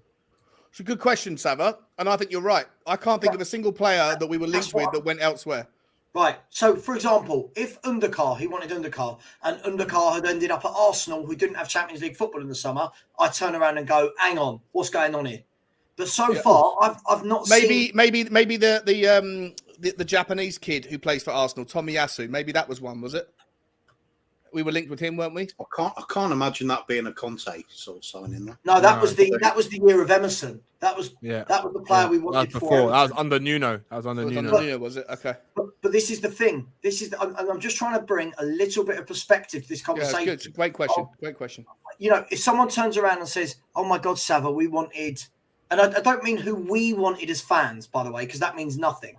If we're turning around and saying Antonio Conte wanted Zinchenko, and he ended up at the Gooners. Right? That's what I'm talking about here. But so far, I'm hearing a lot of names that are really unrealistic. Osman, I think Bonucci's not unrealistic. I'd have Bonucci every day over fucking. I think the only ones I've got any Bonucci said himself he confidence wouldn't play in the Premier League. Yeah, I know, said he but couldn't play. I would probably still take him right now over Eric Dyer. See, give him a punt. We're going to talk about Harry giving Maguire players over Eric Dyer right now. So would I. I still think the ones that when we say, it's somebody Conte wants, the only ones I've got any confidence saying it will be his sort of player will be ones he's used on his teams in the past, because he is that sort of manager. He gets favourites, so and he wants to work with certain players. Yeah. So it makes sense. Perisic is somebody Conte would have wanted. As soon as the name comes, but even if he didn't go if he didn't even go to the club and say I want Perisic, it would have been Paratici going, how about Perisic? He's available, and Conte go, yep, I know him, I trust him, we'll have him. But look at this, Kuva. For example, here, sorry, do we have any concrete evidence that we wanted Botman? I never saw a thing. No. There was a link. There was a link because I remember doing a show with you, Kuva, and Will Stewart. And we compared the 5 centre-backs that we've been linked with last summer early. And it was Pau Torres, who's still at Villarreal, Botman. I don't think we were linked with Botman. I think we put him in there as a viable sort of target. Did we? Yeah, okay. I don't know where we would have got his name from, though, why we would have brought him up. Because I've always had my eyes on him. I thought it's exactly who we should have signed. Yeah. He's top player. Guys? No, not one of us, anyone here, no one in the chat can find a name that we definitely bid for. And what I mean by a player we were linked with that even went elsewhere. You're right. Not even linked. I'm talking about that came out. Spurs have bid for this player, and we didn't get him because we wouldn't match them. I've not seen. Yeah, the only player that you have to go back to last January, and it's Luis Diaz, right? Oh, sure. Yeah, but then, Sean, again, I go back to that who we can match at that time. Liverpool. Can we match Liverpool, who are in a title race? Yeah, you're right. You're right. No, I agree with you, mate. I agree. It's a great question and a great point. I think we haven't been gazumped. Everyone that we were after that we couldn't get is basically still at the club that they were at the time. This is the thing. But that's because we don't want to pay the money that those clubs want for those players. How often would we actually hear the news of Tottenham have had a bid rejected for something like that? Right. That's what I'm saying. We don't go for them. We don't actually actively go for them. We just look at them, or we like them, or we're interested in them. That's all. We never MSP Sports Capital. They're just of course. But that's what I'm saying. We never actually test the waters. We never actually go and put a bid in and see what can happen. Are we naive to think that there's not conversations that are happening behind the scenes between representatives of both clubs? And they go, listen, is there any point in putting a bid in for Guardiola? Sean, the agents talk to the representatives or the intermediaries all day long, right? 100%, $1,000,000%. They always do, right? Before they officially speak to the club. So look, it just means that Tottenham are never willing to match what the club wants for those players. Really, it's as simple as that. Or that doesn't necessarily mean that that's true. For money, right? No, that's true. I agree. But there's also the case where we've seen, with like Savva was alluding to before, that there's certain players that just don't want to come to Spurs in that moment in time, or for whatever reason. So there's and a lot of the time it's going to be someone's going to phone Savva up and say, "What's the price for your house?" And he's going to say, $2 million, but you got to keep Frank. And and that's not necessarily something that most dog owners want. I don't know. Is Frank a good dog? This is the thing, right? This is the thing. That's a good talking point as well, Sean. Right? When we're talking about, I agree. I'd love to see more bids going in. But let's be really honest. Like, the reason we didn't bid for a Bastoni would have been they're having the conversations. The moment they realise this isn't happening for one reason or another, the bid wouldn't go in. The annoying thing for me is the fact that we don't see bids for players that we should be getting and other clubs are, like Botman. Botman is the perfect example of a player that joined a club who were, when did he sign in the summer, that were much lower down than we were, with no European football. And our scouts, this is what annoyed me, our scouts didn't find him. But at the same time, he's not on this list we're talking about, Danny. So if Conte didn't... you know what? There is one player that we have put in a bid for, and we missed out. Trossard. Oh, yeah, Trossard. But again, did Conte want Trossard? Or did... I wanted Trossard. I wanted Trossard. I think Trossard's a great player. I do as well. But that was all down to the agent. All down to the agent pushing Trossard. I'll even question players like Basuma. We all wanted him. I know I Yeah. wanted him. I thought he'd be wanted great to to sign him. him. Agreed. Yeah. But when you look at the start of the season, he wasn't getting picked. Does that mean Conte really wanted him? I agree. That goes back to the question of what's backing the manager. Allegedly, I think the other thing you have to factor in, though, mate, right, is when you sign a player like Bissouma, you sign him on a 5-year contract. What's the average tenure of a manager at Tottenham Hotspur? Yeah, true. 16 true. months, 17 months. And then then you've also got the flip side. Players like Udogie signed for next season when Conte's contract isn't. 100%. So that's the purpose of having a director of football. They have to keep one eye on the present and one eye on the future. There's going to be conversations that are going on all the time, but at some point, if you were to only think about, especially with a manager like Conte, Conte doesn't give a shit about Tottenham's future. Conte doesn't care what happens to Tottenham after Conte's gone. All Conte wants is things to help him succeed right now, which is why Conte would have given that list, if you're right, Danny, about the ex-Man United player. I forget, name escapes me. Bonucci as well, right? All those, and Perisic. Ashley Young, you mean? Ashley Young, right? If that Conte was just sitting and go, what do I need right now? I'm going to give you a list of 20 players. They're all 34. It would be bonkers if that's what backing a manager is, giving Conte what he wants, and everything that Conte wants is established 33-year-olds. Backing a manager, you got to think about the future because Conte's not going to be here in a year's time. But this is why, Sean, this is why the club, and this is what I do agree with in certain aspects of what their decision, right? Is that the reason why they said no to those players is because of that very reason. Is that if Conte is not here, right, then you've got a player on a 2-year contract, right, on big money, on good money, on good money that. In this summer, they're still going to have 1 year left, and he's not going to be there. And they've got players that don't really want to play for another manager or fit another system. It's a balance, right? It's a balance. You want to give the manager what they want to a degree. Exactly. If what they want is all about the here and now and just to satisfy them, not think about the future, then at some point you have. It's a bit of it's compromise, isn't it? It's like a marriage. Can we add something else to this, guys, as well? Can we add something else to this? A lot of this as well is. We don't know whether Conte was offered a contract in the summer. We don't know if he's been offered one since. I'm not saying he has. We don't know, right? Allegedly.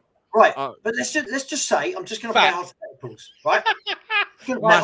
My fact, but not yours. If hypothetically he was offered a contract in the summer, just gone, and he didn't sign it, and then goes and asks for players, I don't care how much I hate Daniel Levy. If I'm Daniel Levy as a chairman, I'm going, hang on, we've offered you to stay.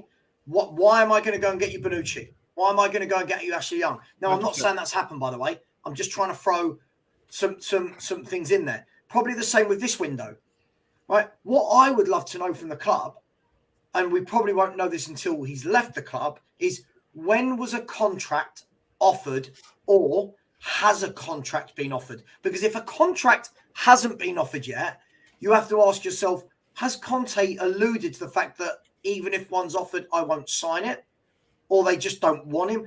There's so much mess around all of this for me. Yeah, obscurity and ambiguity, right? We don't know what. So we're all speculating, apart from Danny, who talks facts all the time. But the rest of us are, throwing opinions out left and right. But without the clarity on any of those things, Savva, you're right. Like we don't know, and not knowing allows us to speculate. But at the end of the day, I 100% agree with like people were saying. All in December, we were talking about who needs to budge first. It's a Mexican standoff. It's a game of chicken. Does Conte commit before Levy does? Does Levy commit before Conte does? And the question was always asked, who should be the one who commits first? And depending on who you are, if you're Levy out, the answer was always Levy has to commit first.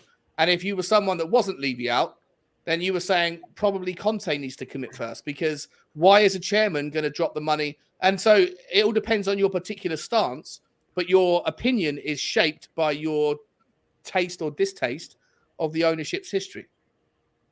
Yeah, I think it's a good point. Let me just read out a super chat. Very surprised to get a super chat from Dietrich Kane. Big up, mate. Botman wanted to join Milan. Newcastle had a bid to Lille and they forced him out of the club. We could have done the same thing with Bastoni, just saying. I just don't think it's that simple. Bastoni would have cost us 75-80 million. And the fact that he didn't want to leave the football club is a huge thing. You can't force players to leave a football club, can you? Look, Savva, I'll be honest, with the Bastoni deal, right? look, I know people within his camp, right? And if for Bastoni, the thing was with him coming to Spurs was always about Conte having a long contract at Spurs. If he knew Conte is going to have a contract at Spurs, there's more willingness from his side to leave Inter, right? To go and play for someone he wants to play for. But if Conte right now, he's on the verge of essentially leaving at the end of the season, and he probably will. If Bastoni had come in last season and Conte left in the summer, do you think he'd want to be there? Which then goes to show that maybe the player doesn't really want to be at the club. He just wants to be there for the manager. So do you really want him at the club? Doesn't this show then that the difficulty of purely buying a player for one manager? Because look at all these times where managers haven't worked out because they've got bad results, even when they've got their own players. 5-year contracts for 18-month managers. Fuck that. Which is why my biggest gripe about the whole of Levy's tenure has been the way we chop and change management style. Yep. Your style, 100% agree with that. Style. Exactly. Correct the ethos. But the thing is, Kuba, but that's because of the strategy they have. They don't have one. And that's the biggest problem. That's the biggest problem. I'd be happy, Sean. I'd be absolutely happy if the club said we come out, we've got a 5-year project, we're gonna back this, we're gonna play a certain style of football and a certain philosophy. We're gonna buy players to try and fit the system and the philosophy of how we play. Agree. I'd be fucking over the moon. But it's never gonna happen. You haven't even got to say you're gonna back the manager for 5 years. Yeah, you just have to, whatever the next managerial cab off the rank is, whoever it is, make sure it's somebody that plays a style of football that is going to be appetizing and will satiate the demands of typical Tottenham fans. Front foot, entertaining football. And unfortunately, like, you're going to then have the legacy players that are left over, right? They're going to be, if the new manager comes in playing a back four, which is why on Sunday I said that maybe the next manager is going to struggle, right? Because he's going to have legacy players like Porro, maybe like Perisic, like Udogie. We don't know if they can fit into whatever the new manager's system is. But whatever that next system is, whatever that next philosophy is, you stick with it. And when and if at some point that guy will go, at some point he'll move on.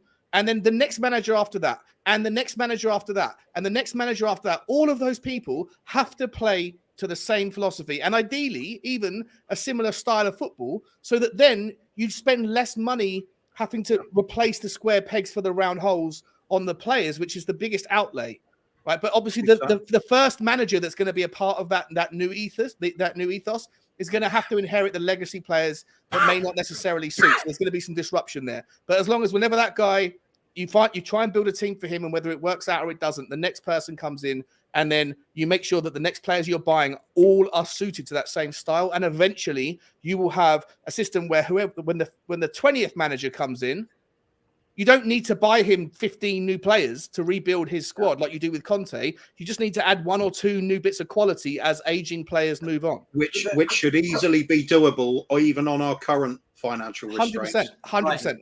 But hence why I've said all along, I want all of that to happen, what you just said, Danny. I don't want that to happen under Antonio Conte, because he's not your long-term guy. That's what I said all along.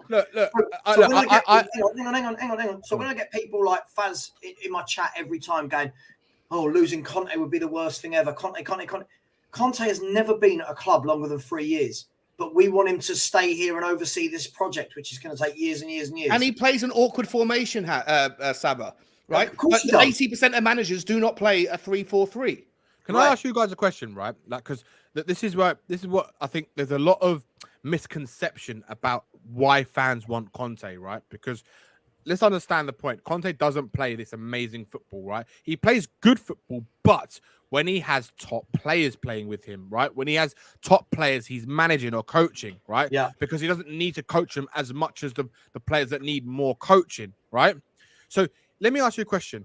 If Conte had the players that he wanted, the top players, like your Osimhens, like your Barellas, like your Skriniars, do you think he'd be successful at Spurs and win trophies? No. You don't? Why not? Because what you're talking about is a dreamland. No. I know it's not realistic, but I'm saying if he had that at Spurs, do you think he would win trophies? Possibly, but he's up against so many top clubs now. It just doesn't. It's not a given like it was when he was at Chelsea, or a given like it was when he was in a 1 or 2 team. We'd be in the mix, though, wouldn't we? Yeah, we'd be in the mix for sure, right? That's stuff we can hope for. Yeah. Of course, but the fact is fact is, Dan, this is the problem. When we bring this back down to reality, we're miles off that. And those players don't want to join us, right? This is the thing. Man City go out this window and go, right, we want a Bastoni. Bish, bash, bosh, it's done, right? Man City go out, Chelsea go out. We want Enzo Fernandez. Bish, bash, bosh, done, right? At the moment, Spurs can't do that. If we can't even get undercut, if we're not even attractive enough to a guy playing at centre-half for Frankfurt, no offence to them, in the German league, right? Then how do fans think that we're going to land these top players? And that is why, sorry, I'll keep repeating it. That is why. It's not that I hate Conte. Conte is a great manager. Conte, Danny, should have come in. I've said this time and time again. Conte should have been the guy that comes in the year Poch finished second in the league. Right? You bring in Conte and go, right, if we give you 3 or 4 players to sprinkle over this squad, can you get us over the line? Yeah, I can. Do you know what, Savva? Do you know what? I think that's exactly what Mourinho thought, which is why he convinced Daniel Levy to give him the job, right? Because he looked at it and look, as far as I'm aware, right? Do you remember that testimonial against Inter Milan, right? The Inter Milan testimonial we had, right? That's when Jose Mourinho first met Daniel Levy face to face. And it was at that match is when he told him that he could do better with the current squad. That is when they first started deciding. That's when they first started having conversations, right? And it led to him getting the job and Poch getting the sack, right? Now, people can believe that. It's up to you. Don't give a shit. That's just what I know, right? It is what it is. But with the Jose Mourinho, even when he came into the club, he did exactly what Conte did. He saw it from within the club and was like, "Oh shit, this is actually fucked." Right? I agree. There's no way I can actually get what I thought I could get looking from the outside in. Right? Yeah, and that's exactly the same reaction Conte had. And I think, like you said, if Jose Mourinho, if we brought in Jose Mourinho at that time, he's exactly the person you want to go and win you, to push you on to go and win a title. Like a Jose or a Conte, right? At that time, we were at our highest, where you just need a couple more players just to add into the mix, and then you go and try win a trophy, right? Wherever it is. And I think Danny, then why do fans still pretend these top players are gettable? Isn't it half the thing is fans are going, give top players. Why? Do you know what, Sav? They are gettable, right? They are gettable. Let's be honest, right? Those players, if we pay the money, we can get them, but we won't ever pay the money enough to entice someone like that to come to the club. Danny, Savva Botman went to Newcastle. Okay, hang on, but that's not what we're talking about. But you're saying those type of players can't come to Spurs. Go on. I'm arguing your point. You told me the players he wants. I told you Botman. You said he weren't on the list. So my point is the players he wants, right? But then whose fault is that? That's the scouting network, right? Okay, but either way, you're saying these are the players that Antonio Conte wrote down as I want these players, right? One of them was Vardial. We know that. One of them was Vardial, okay?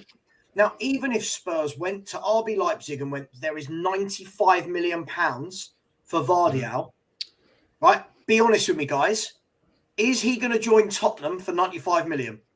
Be honest with me. Of course, he is. Greatest club in the world. Be serious. Is he going to join Tottenham for 95 million? Probably not. No. He top club. Right, probably not. He's not going to join Tottenham because you know what? The moment is that a fact? Right? Milan, Real Madrid, Bayern Munich, Chelsea, Man City, Man United, Liverpool, they all bid for that player. So this whole thing of just pay the price and they come, not true. This is, again, Sean, Danny, this is a fallacy that fans make up to make ourselves feel better. Just do you think then? Let me ask you a question then. If Newcastle go in for Gvardiol and pay 100 million for him and offer him a 250 grand a week, and he goes there, you don't think that's because of money? Because they're not a club that's winning titles right now. But I'm just giving you an example. But you're giving me an example of something that hasn't happened. Give me an example of something that has happened. Okay, what about Robinho when he went to Man City? They were nobody when he went to Man City. Right, how far back are we going now? Money. Yeah, but that's what I'm using you can't use that argument and say players won't go for the money. Players always go for the money. Okay. They go where the biggest money is. A lot of them do. Okay, give me an example in the last 5 years of a player that's turned down a massive club to go to a smaller club because of money. Wait, say that again. Also, we don't pay the money, mate. We don't pay the big money. So I think the money argument's not true. Hang on. Let's get an answer to this. Name me a player in the last few seasons that had the chance to go to a Chelsea, City, Real Madrid, Barcelona, PSG, and didn't, and went to a club at our level, the next level down instead. Richarlison? Our level, maybe not, but you could use Mbappe as an example. No, Mbappe's a club that's winning things in the Champions League. But they're not Real Madrid, are they? Kova, I'm talking realistically now. I'm not talking about using one of the world's. How much more realistic do you want? Not using one of the world's biggest clubs in your example. I want a realistic example. Oh, Romero. What? Romero's not one of the. Romero. Okay, what about when Haaland had the chance to go to Man United and decided to go to Dortmund because he wanted to play first team football from Salzburg? Remember when Ollie was in for him and they bid for him and he turned them down because he wanted to go to Dortmund for first team football? Why did he go to Dortmund instead of Man United? Because everyone knows this. Because his dad plays for Man City. No, go on. Why did he go to Dortmund instead of Man United? He wanted to play first team football. He was never guaranteed first team football. That was the reason why. No, it wasn't. What was it the reason? No. It was because Dortmund would agree to give him the release clause for 65 million. Man United wouldn't. Right? And Man United a few years ago weren't a global powerhouse. And look how that's paid dividends for Erling Haaland. So at the moment, I can't see an example of just pay the money, you get him above top clubs. This is my point. You can wasn't Richarlison being touted by bigger teams than Tottenham? Do you think if Chelsea wanted him, he wouldn't have gone to them? If they wanted him enough, you don't think they would have outbid us? Look how they're spending money. Well, apparently Richarlison, Real Madrid are after him now. Take the fucking money and let him go. See ya. See you later. All day long. But guys, that's one thing I really agree with you on, Sean. That's the 15th thing tonight you've agreed on me, mate. That's the thing. When you actually listen to what I'm saying, it's difficult to disagree because you know that I'm talking factual opinions. No, you can't have factual opinions. You have an opinion, not a fact. but guys, this is a fact in your opinion. Look, I'm going to vote in 4 or 5 minutes, but guys, this is my point. This whole thing of just pay the money. We've got to be realistic about this. We're Tottenham. We're not Chelsea. We're not Man City. You could make the argument just about anybody Newcastle signed as soon as the new owners came in. Yeah. But that was money. Who have they signed? Bruno Guimaraes. Hang on. Let me finish my sentence, right? Who have they signed? Bob Dylan. Yeah. That other top clubs bid for and that was a superstar. Because we're talking about signing players. We're talking about Vardiol here, who's one of the best centre backs in world football, right? We're not talking about Isak, who's a young striker with good promise. That's what I'm asking for. Who's an 80-90 million pound player? I'd have to look to see who. Mate, you won't find it. You won't find it because what you're asking for. But it's a very hard question to ask on the spot without actually looking at the actual. No, it is. Of course, it is. No, you said the last 5 years. How am I going to remember who every single player signed for in the last 5 years? Danny, I'll tell you how you'd know. Because if at any point this happened, i.e. Vardiol signing for Spurs, I think the whole of the football world would go. Yeah, but Savva, you're using a context that's different with a player who's at the moment one of the best centre-backs in the world. Yes. Right? But you said your point is saying that a player that had been touted by a bigger club and then went to a smaller club. There's probably a lot of examples of that. Not touted. I'm not saying touted. I'm saying that bigger club, i.e., let me give you an example. This next window, right? Again, let me use an example of. We'll go back to Osimhen. This window, Spurs go, Napoli, there's 80 million. Real Madrid go, there's 80 million. And Osimhen goes, you know what? I'm going to Tottenham. Well, isn't Vlahovic a perfect example, mate? Didn't Vlahovic turn down big money at Arsenal to go to Juventus? Yeah, that's true. Yeah. But Juventus aren't the powerhouse that they used to be. Nothing like it. But Neve, hang on. And hang on. At the time, where were Arsenal, Sean? Fifth. They finished fifth, didn't they? Right. So Juventus were better than Arsenal. So it's not. I'm talking about gazumping a massive club, gazumping them, and the player going. I don't want to join. I don't want to join Real Madrid. I've got my heart set on Tottenham Hotspur. So people like H in the chat and say money talks. You just need to be quick, guys. Let's be really, really honest. Well, either way, I'm sure there's a couple of examples, but in any event, it's very rare. So your point is made. Your point is valid. Still, it's very rare. I'll wait for them. This is the thing. This is the thing, right? Listen. I don't like but the point you're making is when big clubs come knocking, you go, right? Right. I mean, someone said Mudryk. Well, no, Mudryk's the complete opposite example of that. He went to a bigger club. He went to a bigger club than Arsenal. Let's be fair. If Arsenal were there now, but Chelsea, the most decorated club of the last 20 years. Yeah. This is what I mean. It's. I get it, and I really wish this was true. I really wish we could go out and buy an Osman at 80 million, a Vardy at 95. Could you make the same argument though about players that stay where they are and turn down bigger clubs to stay where they are? I mean, yeah, but there's loads of examples of that. There's loads of examples of that. You know, they go, I don't want to go to the Premier League. I'm happy where I am. Of course, but that's at a smaller club. That's not what we're referring to, is it? We're referring to those players being bought, like not staying put. Like we're talking about what about the players that go to like the foreign leagues, like China, to go get paid ridiculous amounts of money? Ronaldo went to Saudi Arabia and he could have gone to another Premier League club. Guys, but he just wanted the money. We're going off the point here. We're talking. Vardy, for example, is not going to go to China, right? His next move in football isn't going to be to go to China. Of course not. But he's going to join a top club: Chelsea, City, Liverpool, Real Madrid, Barcelona. He's going to a big football club. Don't matter. Still got to think of one example just so I can stick it in your face. And What about Oscar? Just as a one. There's got to be one example. What about Oscar? When he went to China, he was paid like one of the most highest wages in China at the time, and he was at a young age, middle-aged kind of player. Who did they gazump? No, he was at Chelsea, and he went to. That's not what I asked. Who did that? I feel we're all getting confused here. The point is, two clubs come in to buy a player, and the player goes to the lesser club over the bigger club. Yeah, Diaz then, because who the hell are Liverpool? On that note, I'll drop my imaginary mic. And guys, listen, I am going to end the show because I need to get ready and go out for dinner. Listen, Sean, where are you going? Thanks for coming on. I'm going to Cote. Oh, nice. I'm going to get myself a steak at Cote. Nice. Yes, Steve, I agree. Ronaldo went because he was 87 years old. Guys and girls, thank you very much. Danny, thanks for joining. Sean, Darius just put Porro. Who did Porro turn down to come to Tottenham? I mean, I didn't see anyone bid for him. Anyone. Kuva, big up as always, my man. Thank you for the show. Listen, it's important. Let's have some fun with this as well, guys. Right? It can't always be this big serious. What about Gascoigne? Oh my good God.